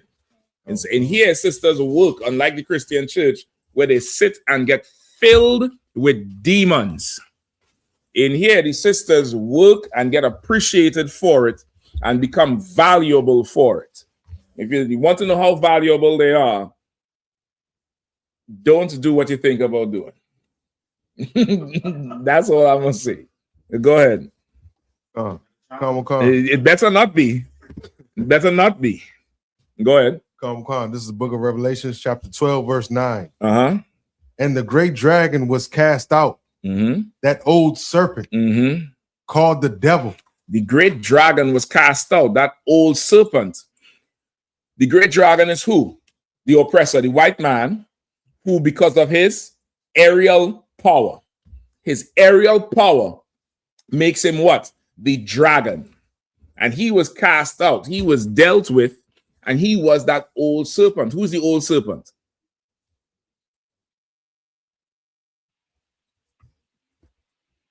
The serpent from the garden, sir. And who is that? You're right. It's the serpent from the garden. The deceiver. Who is? Esau. Esau, right? So now Esau wasn't literally in the garden, but the serpent had his spirit, right? The serpent had his spirit. He was low down. That's why he's referred to as a what? A snake. He's a deceiver. He's full of guile. So dragon was once an old snake, and he grew powerful into that dragon. Read it again from the top. Book of Revelations, chapter 12, verse 9. And the great dragon was cast out, that old serpent called the devil. Called who? Called the devil. Called who? Called the devil. If the dragon is the white man and it once was the old serpent, I'm going to give you another example of the old serpent. Right now, America's symbol is what? What is America's symbol? The eagle, sir. The eagle. What does the eagle do? Fly high, just like a dragon. What was America's symbol before the eagle? So let's up. Pull it up for them. So like you, sir, if I may. Go ahead. The serpent. The snake with the 13 colonies. Don't tread on me. You all see it all over DC and them yellow, disgusting Virginia tags. You all know I have a penchant against Virginia tags because y'all come over the bridge and act like this is Mad Max and the damn the Terror Dome. You don't obey no laws. You touch all the damn cars and you just drive back over the bridge. There's a few good brothers in Virginia. And I thank the Lord for you all. The rest of you motherfuckers, I'll stop you at the bridge. I'm telling you straight up and down. Go ahead. I'm only joking. I'm about to say, Cap, I just got my registration switched to Virginia, so damn. Yeah, damn, nigga. Shit, damn, Daniel. Right? So, where we at? Verse 9. Right? He's called the devil, that old serpent. America is the beast. That's dragon, that's snake. Who is the devil? The white man is the devil. Keep reading. That's right. And and Satan. He is the devil and Satan. Now, Jody, are you the devil and Satan? Is the devil and Satan the same? No, devil means deceiver, and Satan, you're called Satan because you follow Satan so much. You follow him so much, it's like you're like him. You're the same as him. So now let's go back to Revelation 20 and what is it, 10? Right, go ahead, read. Book of Revelations, chapter 20. We say 10. Okay, good. Keep your mouth shut, Jody. Go ahead. And the devil that deceived them was cast into the lake of fire. The devil that deceived them, that same devil who is now the dragon, who was that old serpent, aka the white man. And listen, Jody, if you think we're lying, Jody, I'm going to go out on a limb here. You all don't follow me on this one because I could be wrong. I'm going to go out on a limb here, Jody, and say you voted for Trump. Jody, please confirm if you voted for Trump. I already know he's going to say, yes, I did. Or he's going to say, it doesn't matter who I voted for. Something to that effect. Now, Trump lied to every one of you. Trump said no more wars. He's bringing the boys home. He just sent, 3,500 troops out there? They're planning on putting how many thousands on, what's the island? Krog. The island sound like something from Grayskull. something from some old school cartoon, you know, got Battle of the Galaxy Monsters. You here on Krog. Them Iranians waiting to bury everybody on Krog Island. But you want to carry people down there. Trump deceived all of y'all. He told you no more wars. He told you $2,000 stimulus. I think he deceived me too with that one. I was looking for that motherfucker. I'm still looking for that shit.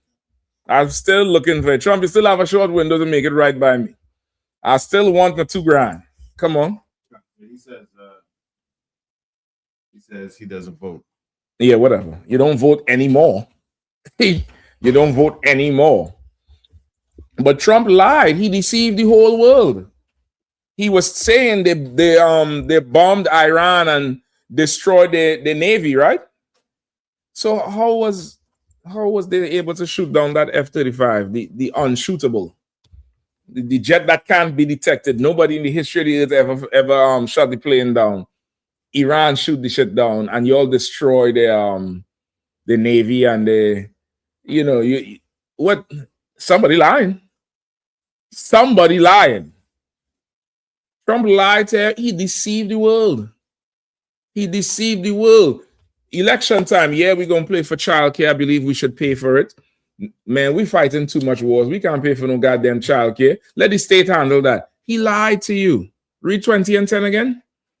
Book of Revelations, chapter 20, verse 10. And the devil that deceived them was cast into the lake of fire and brimstone. So you see, Jody, the devil that deceived them is you. You, the devil. You, the liar. Is that a little bit too much for him? I can put it out to him. You sure? All right, let me know, all right? You, the devil, Jody. You, the liar. You are the deceiver that deceived everybody. You told us this was Jesus Christ. You said this was Jesus Christ. You said Charleston Heston was Moses. Charleston Heston was Moses, and what's the Yul Brenner was Pharaoh. So the white man was the Egyptian and the Hebrew. The fuck is that shit up?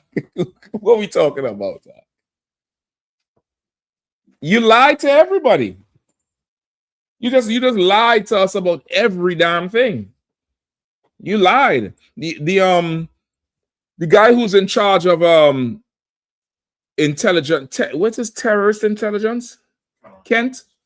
Terrorist counterintelligence. Just counter. Nothing. He doesn't do nothing with terror. Counterterrorism.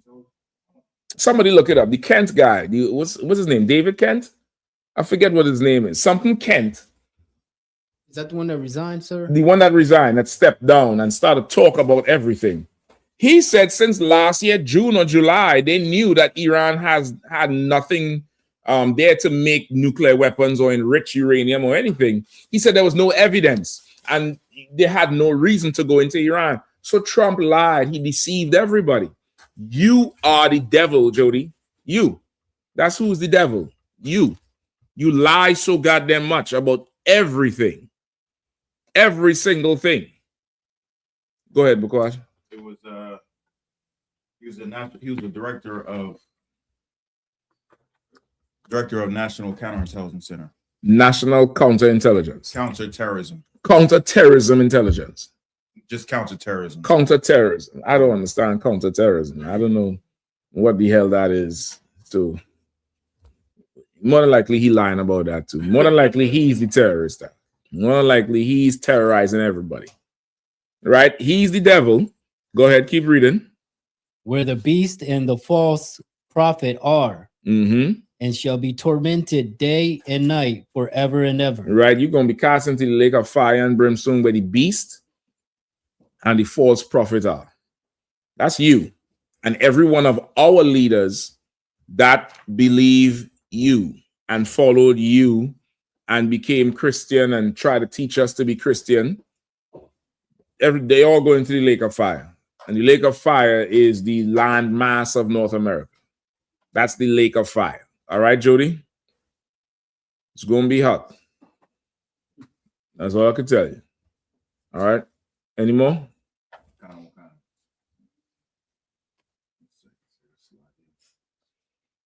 You'll give Ashapari my hand, brother.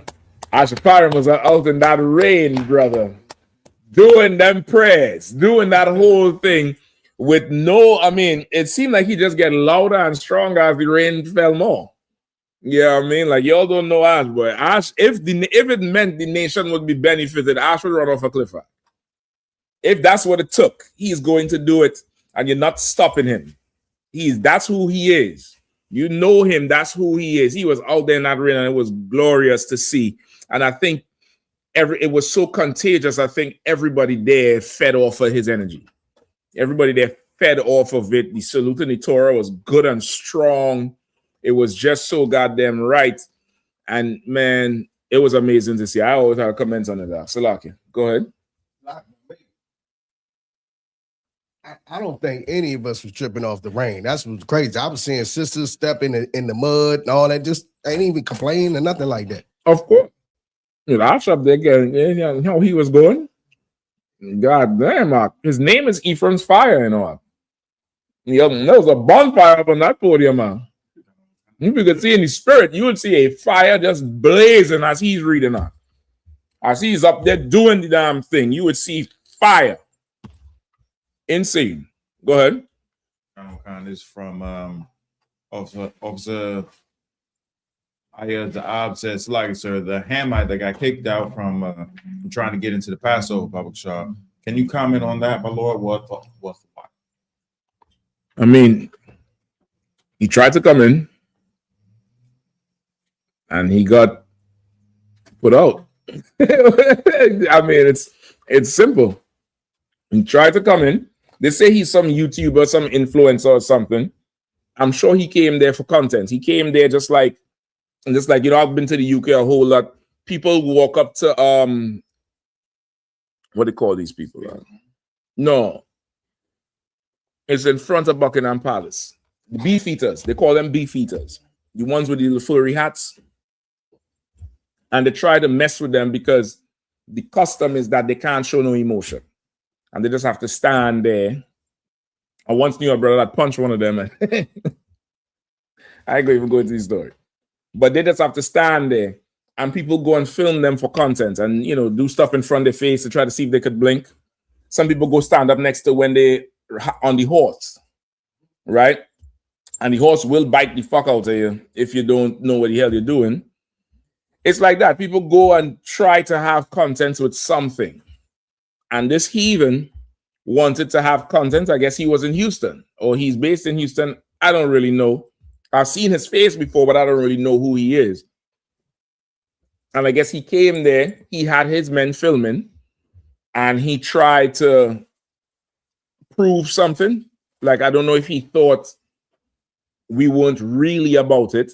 And I sit and I wonder, why would he think we are not really about it? Anybody knows why?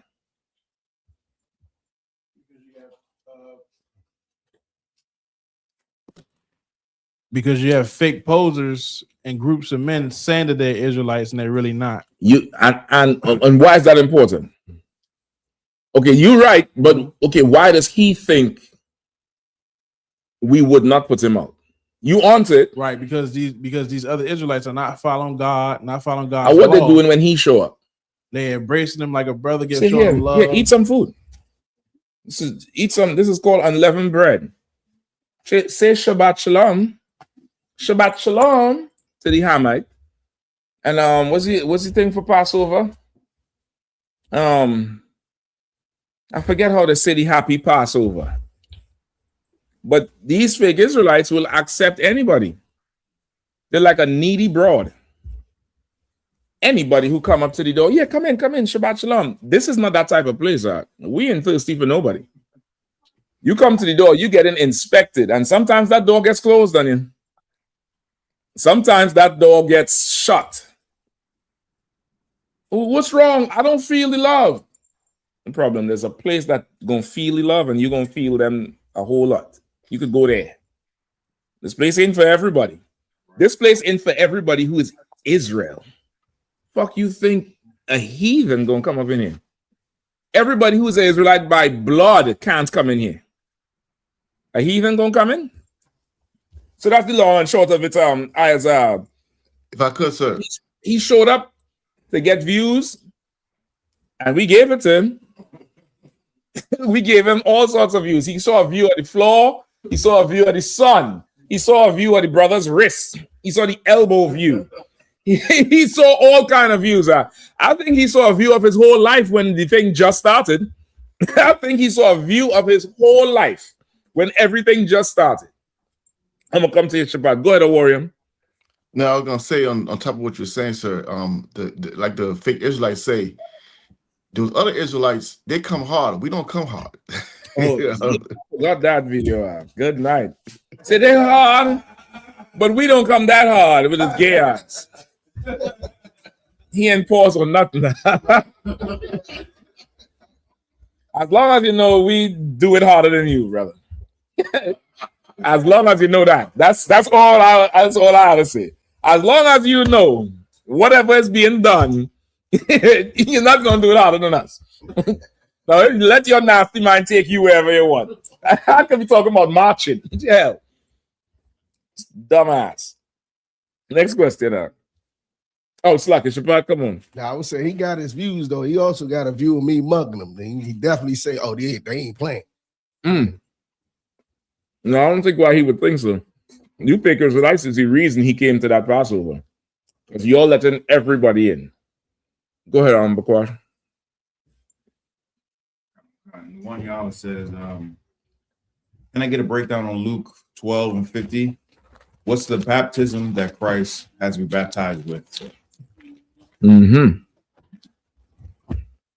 Luke 12? I don't know. Luke 12 and verse 50. 50, right? Count. All right, go ahead.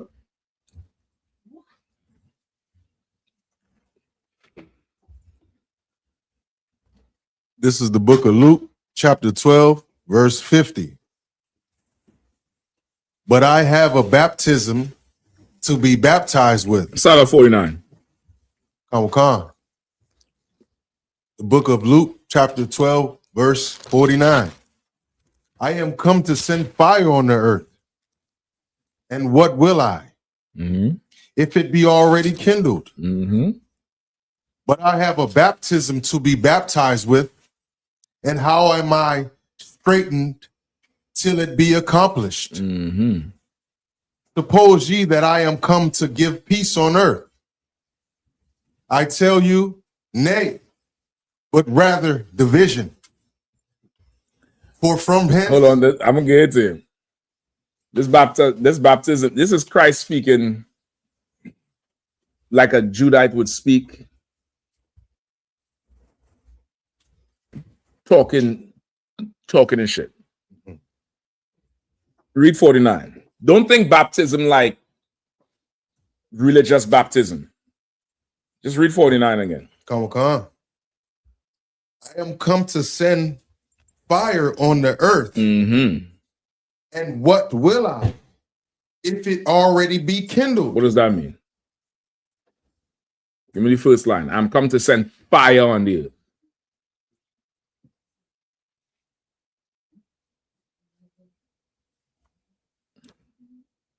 I come to cause fire, but what if it already be kindled? What if it's already the dragon already came in some destruction? Like if I you tell me that. Right, you asking me about the damn thing. Slug, sir, go ahead. Go ahead, no, try. You want to try it again? Yes. Come on. I am come to send fire on the earth. And what will I if it already be kindled? He's saying, I've come to send fire on the earth. What does that mean? I've come to destroy this place. Yes. And what will I means, you got to read it in the opposite. If it's already kindled, what will I do? No. No? No. I could, sir. Go ahead. Come. Hold on. I warn him. I know you already know. Let me get somebody else who may not know. Izan? Like, sir, so like the brother was saying, he came to destroy this place. but it's already destroyed. So what is there to destroy but to like really save people? Wake up. You right in the first part, not the second part. Young man here. Pass him the mic. What is he saying? Salakia, sir. He's saying pretty much if he's coming to destroy the earth and it's already destroyed, who would need to be saved type of thing? No. This, I think the English is what beating him. All right. Come on, Nakama.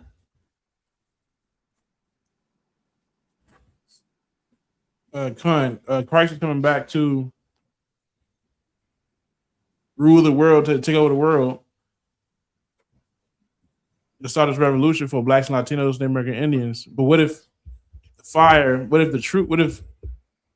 the brothers here already started spreading the truth and raising the truth? Okay.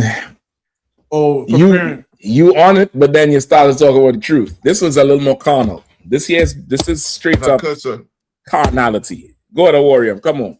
This is such Judite speech. I'm trying to tell you. This Judite speech right here. This is some Judite shit right here. You ought to be a Judite. I mean, I don't understand. Shabbat, what's going on? Because what's up?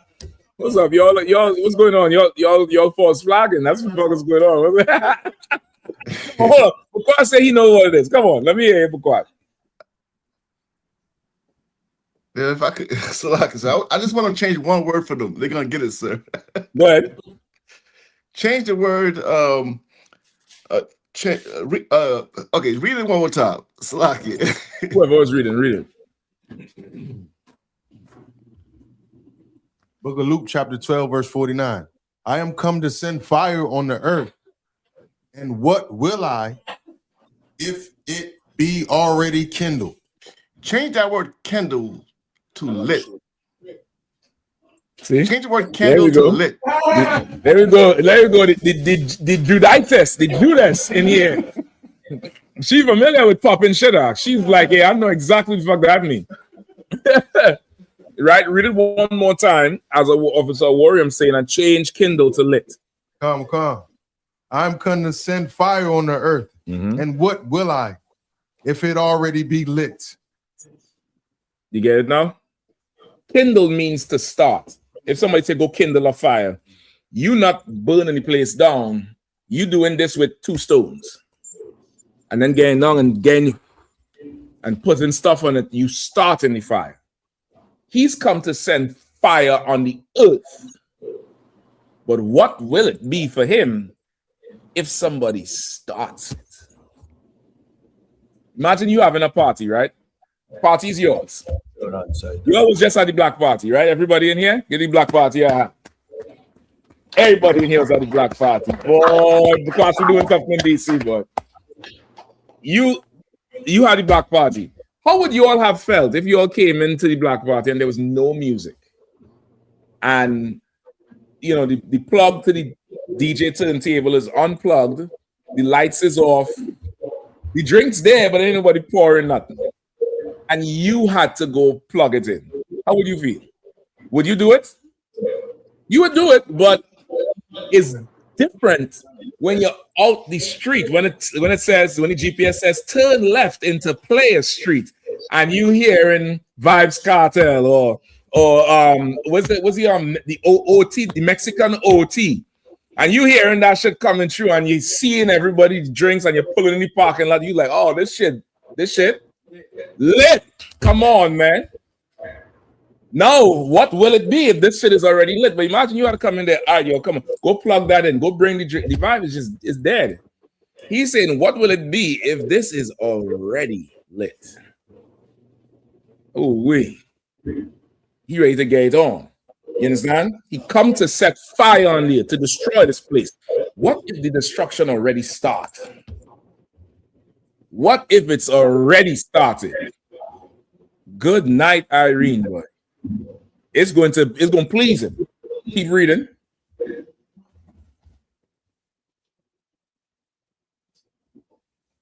Oslaki, Shabbat, go ahead, please.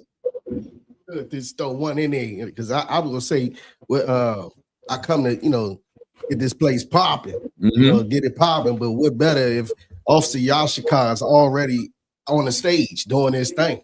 You know what I mean? That's why people go on tour and they carry an opening act. Because you don't want to come out there and have to warm the crowd up.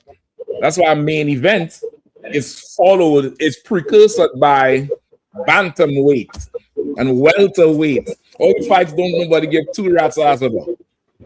You just want to see the two heavyweights, man. You tuning in, you call it, hey, the fight on yet? Or nah, you go back to the game, or you go back to talking, whatever. Oh yeah, they're coming in the ring now. You tuning in for the main event. But for that main event to go on, somebody had to start that shit early. In that UFC, brother, the main card come and fight in a ring that has blood on the floor. The important niggas. The ones that lesser important, they got a clean mat. Pristine. That should let you know where you fall in the ranks at. Christ is saying, if I come, this shit better be going on. It better be started. How could it be started if you loving every heathen? If you sorry, your heart is broken because this millionaire YouTuber get held upside down and put outside a gate. And he is going to become more successful because of it, because the whole continent of Africa is going to feel sorry for him, and Nigerians is going to commit scams in his name. But your dumbass over there sorry for some fucking African. How is it going to be started? You have no understanding of this thing. Keep reading. Verse 50. Mm-hmm. But I have a baptism to be baptized with. Mm-hmm. And how am I straightened till it be accomplished? What is that saying? No, he's coming to destroy the earth. He wants it to be started. He's saying, I have a baptism to be baptized with. I try not to give it to you. He has a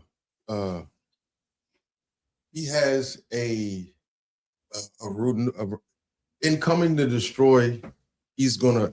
A baptism is a renewed spirit, sir. I think baptism. I'm gonna give it to you. Dipped. He said, come on. The baptism is going to be the blood, and how am I straightened if till it be accomplished? I will not. My job is not done until the baptism is fulfilled. I got some blood to shed, nigga. Correct. And how will I be distressed and angry until this shit get done? That's Christ back. Oh God. This is you telling me this is him? Nah. You go eat some ice cream, nigga. Go eat ice cream. Christ has a baptism. Remember, the Bible said his vesture looked like it was dipped in blood. He has a baptism. He said, what does he say? I have a baptism to be baptized. That's some nigga shit. I have a drink that needs to get drunk on. I have a axe that need grinding. It's how we talk. Don't think spiritual. This is straight carnal. I have a baptism that needs baptizing. I need this blood to be shed. I need it to be shed. And I'm going to be stressed until it's done. Go ahead. Got your precept. Come on. Oh, God, it's the book of Revelation. Book of Revelation, chapter 14, verse 20. My bad. And the winepress was trodden with the city, without the city, and the blood came out of the winepress, even onto the horses' bridles. Even onto the horses' bridles are.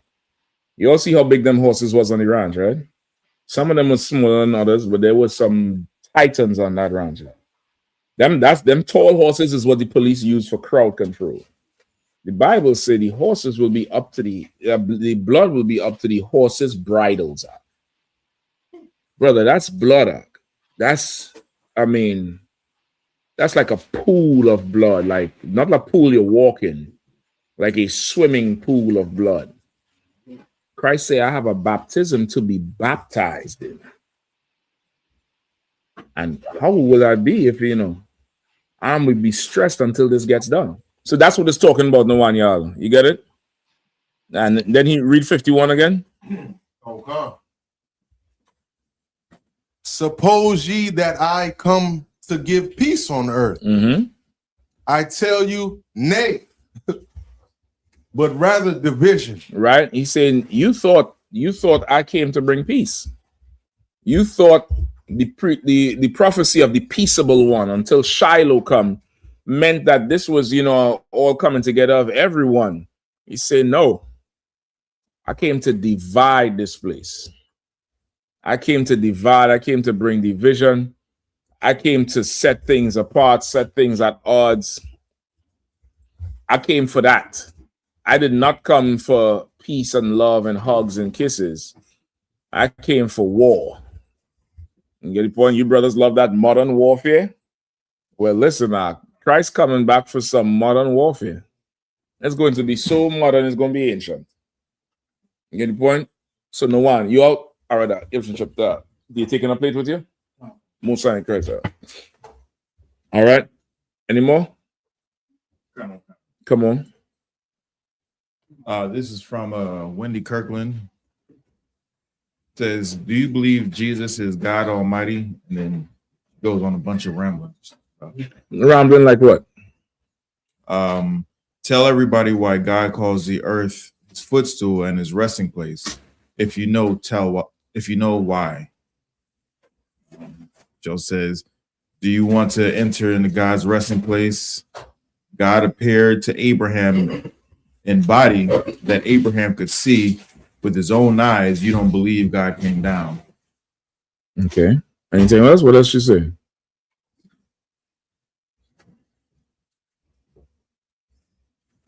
I believe that's it, sir. Okay, what's her name again? Wendy Kirkland. Wendy Kirkland. What was her question? Do you believe Jesus is God Almighty? Okay.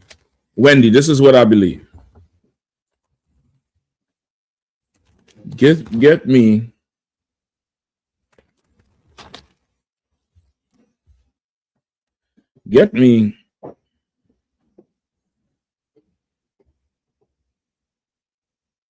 First Timothy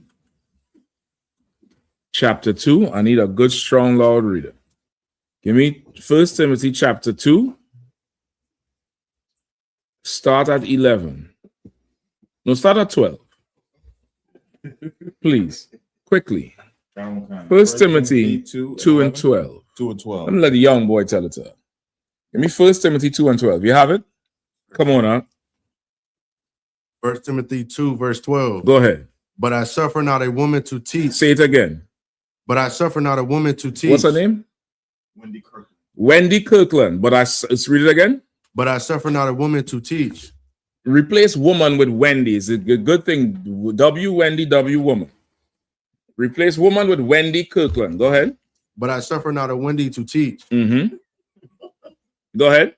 Not to usurp authority over the man. Right, not to usurp authority, meaning usurp means to take authority to wrongfully take it. Right? Usurp, like that's why I say you're a usurper. You are taking authority that doesn't belong to you, or you should not have. Right? The Bible says, I suffer not a woman to teach, nor to usurp authority over a man, Wendy Kirkland. The Bible also says one more thing. Go ahead. But to be in silence. But what? But to be in silence. But to what? But to be in silence. What should Wendy do? But to be in silence. You should shut your mouth, Wendy Kirkland. Shut your mouth. Shut your mouth and you can learn something. Shut your mouth. Do you believe Jesus is God? If you shut your mouth, you'll know the answer. If you just stay quiet and don't talk, you'll know the answer. Skip up to verse 11. Another one come. 1 Timothy 2, verse 11. Let the woman learn in silence. Say it again. Let the woman learn in silence. Say it one more time. Let the women learn in silence. What is all that rambling you're doing, Wendy? What is all that typing you're doing? Your hand's good and strong to type. Go make some biscuits and feed that man that you're complaining about every single day. Read it again. Let the woman learn in silence. Go ahead. With all subjection. Yeah, you should shut your mouth a lot more than you talk or type. You should shut your mouth more, and you should yield a lot more. You don't want to yield. You think you're a boss bitch, Wendy. You think you're a badass boss bitch. Not in here. Not in here. In here, you are going to be sweet and kind and learning the things that matter for a woman to learn. What is important for a woman to learn in here? And by extension, life.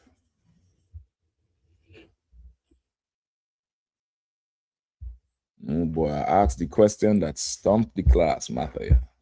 Give him a hand. Come on, sir. I got 2 answers. So just let See, me. see, it's starting already. Go ahead. So shut her mouth. And That's it. That's it. I don't know what else you want to say. I don't want you should learn silence. You should learn silence. The Bible says, Proverbs 31. I'm sure Wendy likes to say she's a Proverbs 31 woman. Proverbs 31 says she opens her mouth with the law of kindness. And she knows when to speak and when not to speak. You shouldn't be worried about whether Jesus is God or God is Jesus. Your man is your Lord. That nigga who lay in the bed with you, that's God to you. Go ahead, sis. Come on. Salakia, sir, that was my second answer. Oh, shit. Give her a hand. Now, you could say that after I said it, so we'll never know if you change your answer or not. You know what I mean? But listen, I know you'll never do something like that. You good to go. You get the point? Yeah, Wendy, you have a lot to learn. Don't come to my class typing a paragraph. You see these here? You see these here, Wendy? 2 years ago, I didn't have this. I had the pictures to prove it. It's from people like you. You're all stressing me the fuck out. Don't come in here typing a paragraph. Be very succinct. Ask a question and be sincere to hear the answer, or else shut your mouth. If there's one parting gift I can give to you, that your husband will love you and kill a city for you, shut your mouth. Shut your mouth. That's all. You do that enough, you are going to learn control. You're going to learn when to speak. You're going to learn what to say to make it impactful and powerful.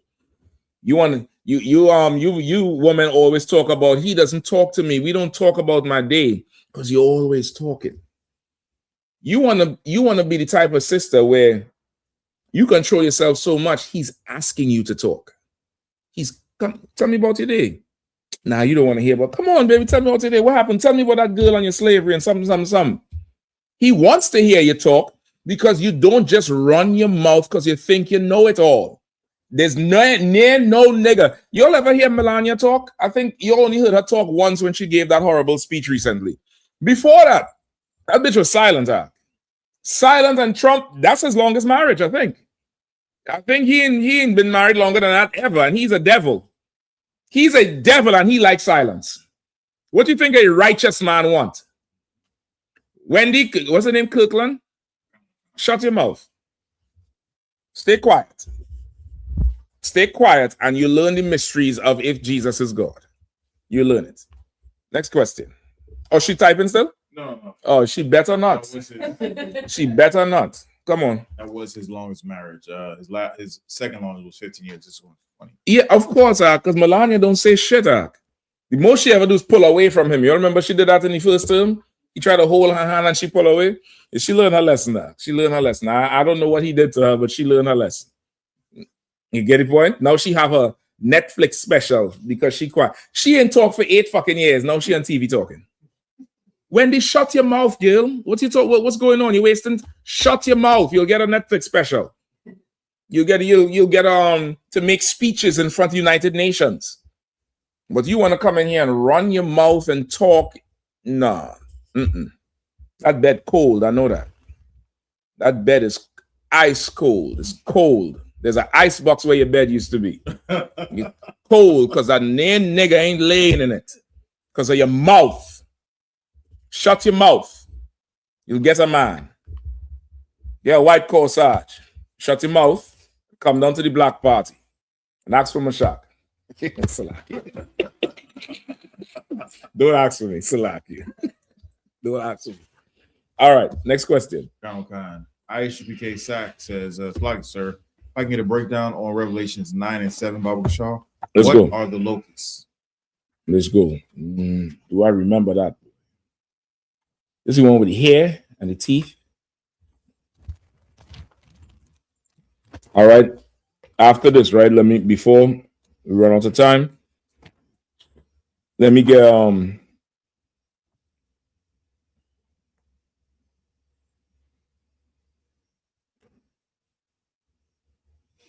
go ahead and read.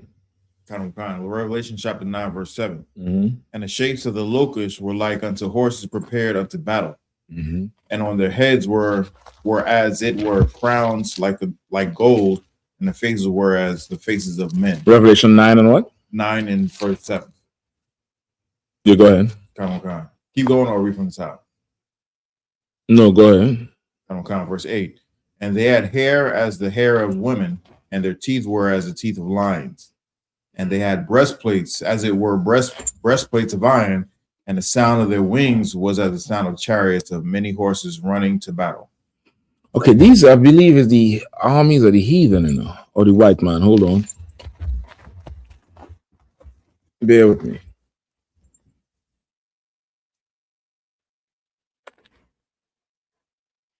Skip up to verse 5. No. Hold on. Skip up to verse. You can start at 1 and go down to 3. Revelations 9 and 1. Mm-hmm. And the fifth angel sounded, and I saw a star fall from heaven unto the earth. Mm-hmm. And to him was given the key of the bottomless pit. Mm-hmm. And he opened the bottomless pit, and there arose a smoke out of the pit, as the smoke of a great furnace. And the sun and the array were darkened by reason of the smoke of the pit. Mm-hmm. And there came out of the smoke locusts upon the earth, and unto them was given power, as the scorpions of the earth have power. Right, the scorpions of the earth have power to do what? Kill with the poison. The locusts of the earth is the armies. That's like what's going on now. It's just armies everywhere. And they're coming out and they're killing. Right? Keep going. And it was commanded them that they should not hurt the grass of the earth, neither any green thing, neither any tree, but only those men which have not the seal of God in their foreheads. Right. So they would not hurt the green thing or the tree, meaning the young tender plant, meaning that new man or woman who comes out of the world into the truth. You start fresh. You start as this new thing, and the orders is don't hurt this green thing. This green meaning young, because you are born again. You're a new person now. Don't hurt you, right? But anybody who not sealed in their forehead with the knowledge of the Lord, anybody in the world, you could hurt them. And you're going to see a lot of people getting hurt in this time. You're going to hear horrible things and see horrible things, and somehow these things don't touch you. Right? Go ahead. Verse 5. And to them it was given that they should not kill them. Mm-hmm. But they that should be tormented 5 months, and their torment was as the torment of a scorpion when he striketh a man. Right? But to the rest, they're going to be tormented 5 months, not 5 literal months, but a short time. Right? When you think about it, a short time. Right? Go ahead. Verse 6. And in those days shall men seek death, and shall not find it, and shall desire to die, and death shall flee from them. Right. And that's what I think a few weeks ago I was asking for this precept, where, because of things going to be so bad, people are going to seek death and not be able to, they're going to seek the escape. It's going to be horrible.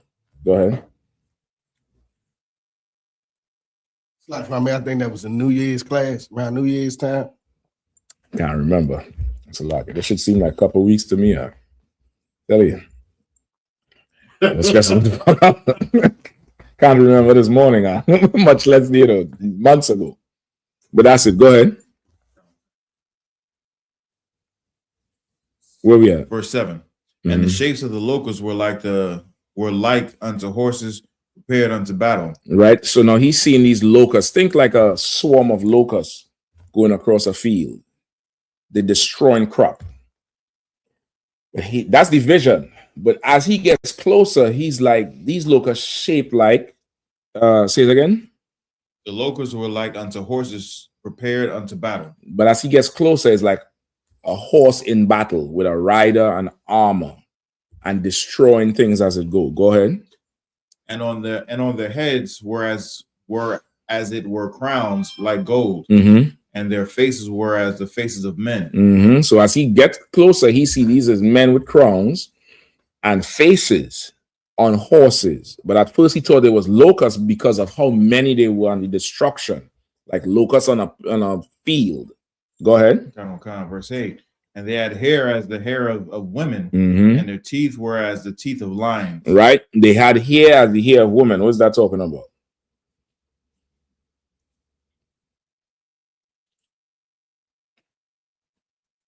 Long hair. Don't think length, because men have long hair too. I'm sure you. That's some hang time. Right? Hair as woman. Think about a woman's hair. What do you see when you see a woman's hair? Feminine, which to a man is attractive. Like what you see in here looks attractive. You get the point? This is them in all the glory and power, and it's just you awestruck by it. You seduced by this thing here, like who could resist this army? This is just, well, damn, look at that. Look at how they are. They're just glorious and beautiful. You get the point? Go ahead. And the teeth were as lions, meaning they look good, but they vicious and destroying everything. This is the white man's military. If you notice how everything he does is so carnal. He gets the big, PG County at one time, I don't know if they still do, but in PG County police, you had to be, I think, 6'4", 6'2" to even be on the force. At one time, it was like that, where one of them pull you over, there's a giant stepping out. Because Esau is just so carnal, you have to look a certain way. You have to be a certain way because he's selling you an image. That's the white man is a master salesman. He sells you your fear by putting something there that just looks this way and is this tall and this high with this with the flak vest and the guns and this and that. And by the time you see four of them, you're like, hold up, I don't want no problem. Meanwhile, them niggas heart busting out the chest. But the visual of them is like, oh my God. You get the point? Come on.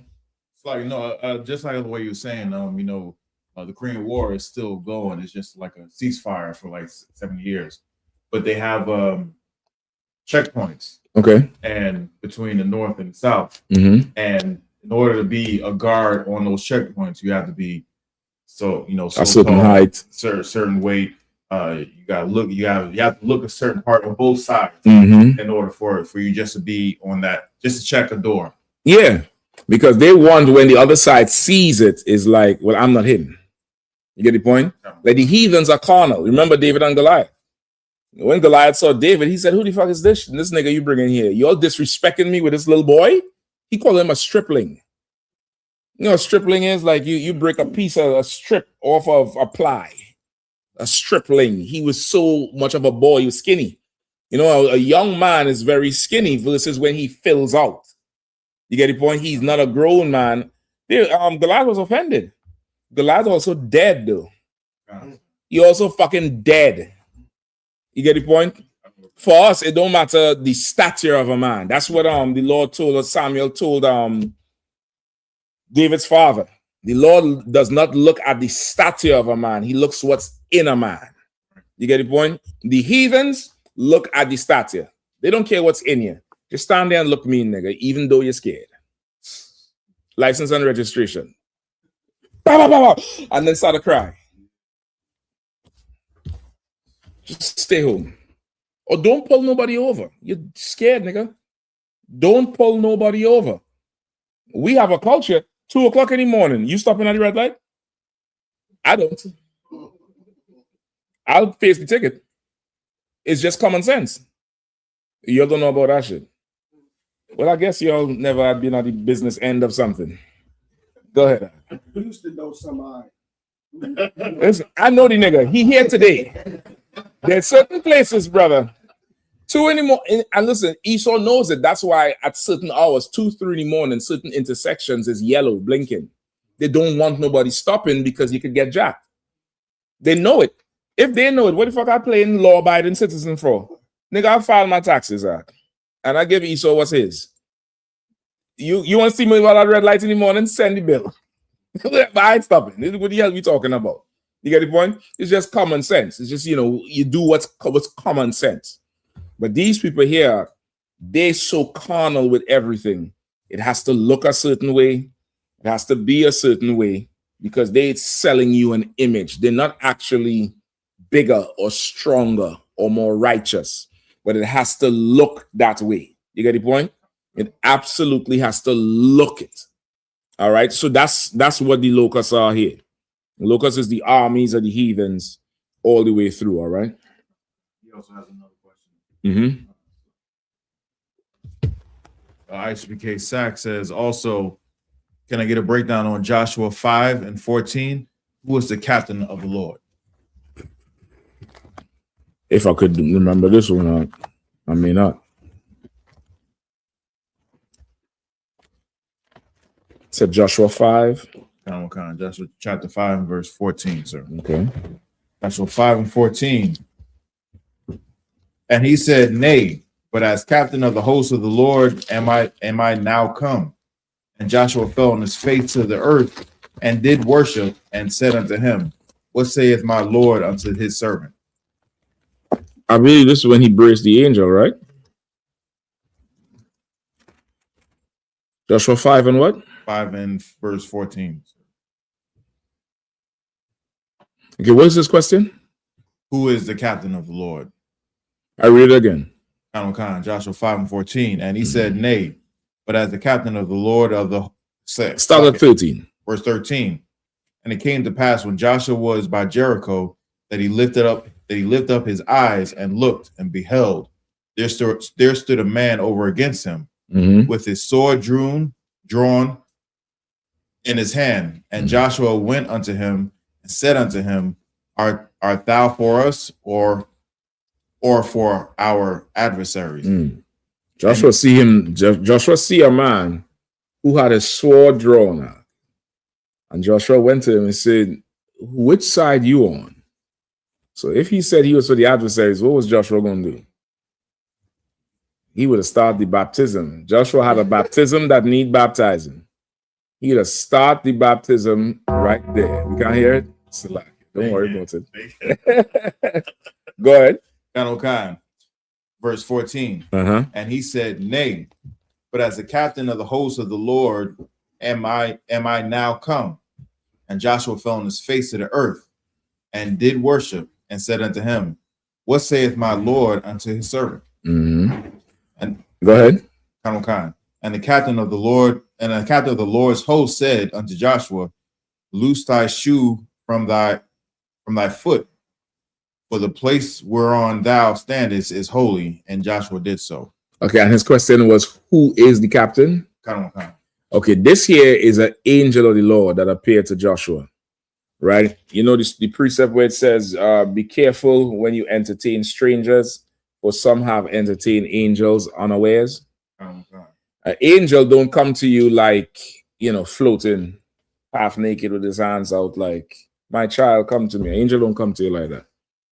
An angel comes to you in the form of a man. And if he comes to you in his normal form, it's probably to kill you. If he comes to you normally how they look, it's probably to put you down. You're not going to live to tell the story. You're going to see how one look, but who the fuck you going to tell? That's it. You get to see one, that's just that. This was an angel of the Lord that came. And Joshua approached him like any man on Shema. You get the point? Like Israel, we don't play about security. And that comes from the Bible. That's why when you come before the priest, you have to state your registry. Because if you can't name your father, you dying. You ain't getting carried out upside down like, you know, wild game like that Hamite did. On the spot, you dying. You see the priests with holy staffs. Some brothers have swords. But when you come before the altar, they draw the sword. And you have to state your registry. Ban this, ban that, ban Yasha. And if you don't, you had to you also had to carry a staff with your family name around the top, from Adam to who's Adam's son? Seth. Adam, Seth, all the way down to Noah, Abraham, Isaac, Jacob, Israel, Jacob/Israel, whichever tribe you from, and all the forefathers down to you. That's like your ID card. You get the point? You will have a staff with those names going around it to show, okay, this is who you are. And of course, you carve your name and you pass that staff to your son. You understand? You come before Israelite and you can't state your registry. You gone. You gone. Don't come before the altar if you can't state your registry, which is why it's such an evil thing how Esau destroyed the homes where most of us don't have a father figure, don't know who our father is. Such an evil thing where that was your currency. That was your currency. That's why, you know, you state your registry at the Sabbath service. You get the point? It's security. That whole thing is really security. You had to state your registry. And that's why at the Passover, it's so aggressive. It's very, very aggressive. You'll see it. You'll see the brother march up, state your registry, and they draw the sword or pull the staff. And he had to go in at Mariam Shabbat and say his registry out loud for everybody. Because if he's not one of us, he had to go. And if you think that's far-fetched and we're carnal or barbaric or violent, go in the U.S. Senate right now. Walk into the rotunda right now. Go down there after class. Before you do, just call and tell your family who you want your possessions to go to. Because if you go into the U.S. Capitol building right now and you cannot produce a certain form of ID, you are going to die because of the importance of that place. You understand? So don't think we extra or we just barbaric or violent. If their rotunda matters, this podium matters. That door matters, these chairs matter. You understand? It's the same thing, and it's our culture. So he came there, they was in war. Joshua asked him, are you with us or against us? Because you getting dropped now. He told him he's a captain in the host of the Lord's army. Joshua, being a man under authority himself, a soldier, recognized this man outranked him. He recognized that off the break. This man outranked him, and he carried it as such. You get the point? So that's who this is here. No one, y'all. Right? Where we at again? Sir, if I could. Go ahead. I got to get ready to go, sir, for the slavery. No sweat. Do your thing. You have to all right. You good to go? Well, there's another question. I think we might have to wrap it up there. I wanted to get to this Passover. I probably might do this next week. Go ahead. Now, if I could, also, that's Slacky. You hear me, sir? I can hear you. Because you may have to rename the class, all right? You may have to rename the class. I'll probably do that next week. Go ahead. Sir. So, and it's very important how that angel, he even give his name, he gave his rank. You know what I mean? That's right. He said, "I'm a captain of the army of the Lord's host," meaning that there's many under me. You know what I mean? So when people are trying to say, "Well, the I.S.U.P.K, why you have rank?" The Lord has established rank. You know what I mean? And you have to understand that, and you have to know, you have to understand the men who are above you when they give you their rank. That's why when the general walks in the room, we salute them the way we should, because that rank matters. So I just wanted to say that. No, you're right, God. You're absolutely right. It seems foreign now because you could go to Walmart and buy chicken. You get the point? But in a time where who you know is how you eat, how you live, how you get protected, it makes more sense there. It makes fully more sense there. If you came to the Passover, you would understand how much this structure we have is so valuable. So how many of y'all flew?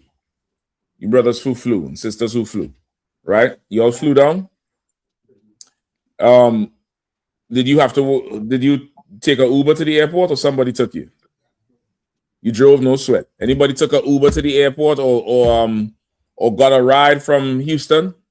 You got a ride from Houston or got a ride wrong, right? That ride was somebody made a phone call and said, hey, I have a brother over here. He needs to get picked up. You get the point? People who came in, UK came in. UK had an outstanding story.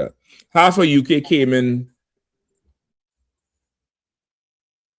Sunday, the Sunday before Passover. The other half traveled the Monday. The Monday, some devil get a heart attack somewhere over the Northern Sea on the plane. The plane is diverted to Canada. So they're in Canada. They put them in a hotel the first night, Monday night. Tuesday morning, they say, listen, we're getting ready to send you all back to London. You all could get a plane from there to Houston. It's like, hold on, why we had to fucking go back? Why we had to go back? So there's something wrong. So Officer Raban calls whichever airline they was on. The airline say, well, that you must be mistaken because our crew has reported no such incident. I say, what? And Raban gets to recording them on the damn phone with the video and all that type of shit. He said, well, listen, if the crew ain't reported and this whole thing is made up, why am I in Canada from London if this shit is made up? By the next morning, they worked the whole thing out and send them back. They was going to send them back to London and not even worry about sending them to Houston now. They was just going to destroy everybody's, plans and whatever is whatever. Now, how does this even happen?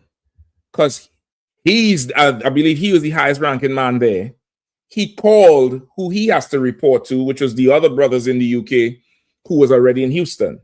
They call up, the report get made, a decision is made, and that decision goes down the chain right back to Raban, and he executes. Rank is so important. You don't even have to think. You just report what's going on. Somebody else could do the thinking for you. You don't even have to stress it. You report it up, some. All right, go left. And you just go. Go down the street, you're going to meet two brothers on the corner. Tell them I said, take your so-and-so. General so-and-so, Captain so-and-so told me to let you all know to take me down to that spot. All right, jump in, Ark. I don't know you. You don't know me. You don't even know if I'm going to slit your throat. But you don't have to worry about that shit when there's rank and order. Now, if you're in Sakari, you might end up with a butt plug. Your choice, though. It's a free world. It's a free world. It's your choice. You might like that type of thing. I don't know. Whatever floats your boat or not. With that, pass the class over to priest and officer Shabbat.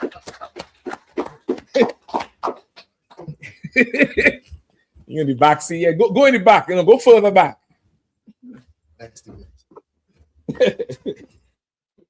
I.S.U.P.K security announcements. We the I.S.U.P.K out of 1 West, 125th Street, Harlem, New York, under Commander Junior Yahanna. Rules for new brothers and sisters. When a new brother or sister comes to the school, they off limits.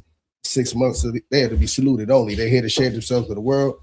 After 6 months, if a brother or sister has an interest in a particular person, he or she must get permission from the head to speak to a brother or sister.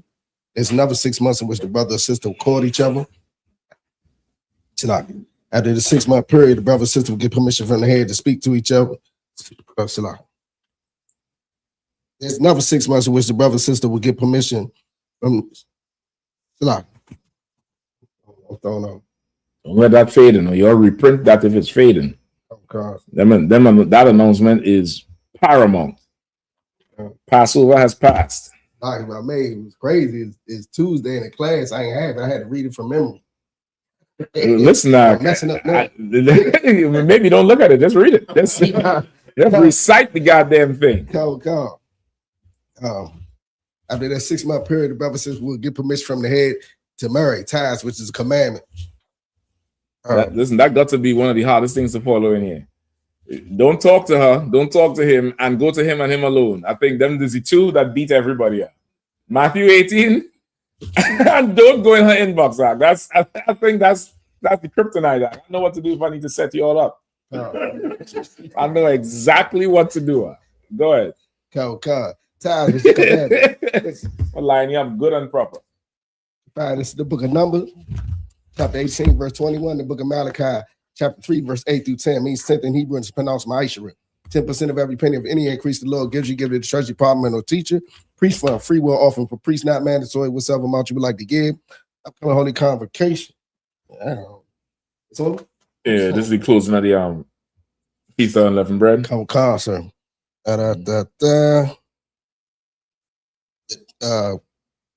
Closing of the Feast of Unleavened Bread, 15th day of the first month for 7 days. Sunday, April the 6th until Sunday, April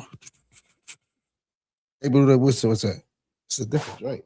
Say the 20th. It's April 12th. April 12th. April It's a 12th. Sunday, April 12th. So far, I know what's going on now. Come concert. Yeah, call fish and works tomorrow. It's telling my sense. Trust me. They know me up in there because I talk about how y'all stress me out. Go talk to them, bro. Come concert. 2026 sundown. I'm saying you'll find this in the book of Exodus. Yeah, this is getting blurry. I read it. You left your eyesight on the field. Yeah. Exodus. Hey, listen, man. Pay your tithes. Don't talk to the broad until she get 6 months. And even when she get that 6 months, you just talk to her camp leader first, all right? The closing of the Unleavened Bread is this Sunday. We're going to be in Baltimore, more than likely. Y'all stay tuned. We're going to rock there and go up. If you want to be a trooper in the school, wear all black, starting with black boots, black pants, black shirt, black headband, and scarf. And with that, come on. I say I might. Don't worry. Y'all think I'm old? I can't remember shit. Y'all, you the only one who remember? Hell. Go ahead. We have a courtesy salute to the teacher. Men of Israel, Mount Shabbat. Yahweh. God give a time, so which means a turn. Teacher, you understand? We're gonna give a courtesy salute to the sister. Men of Israel, Mount Shabbat.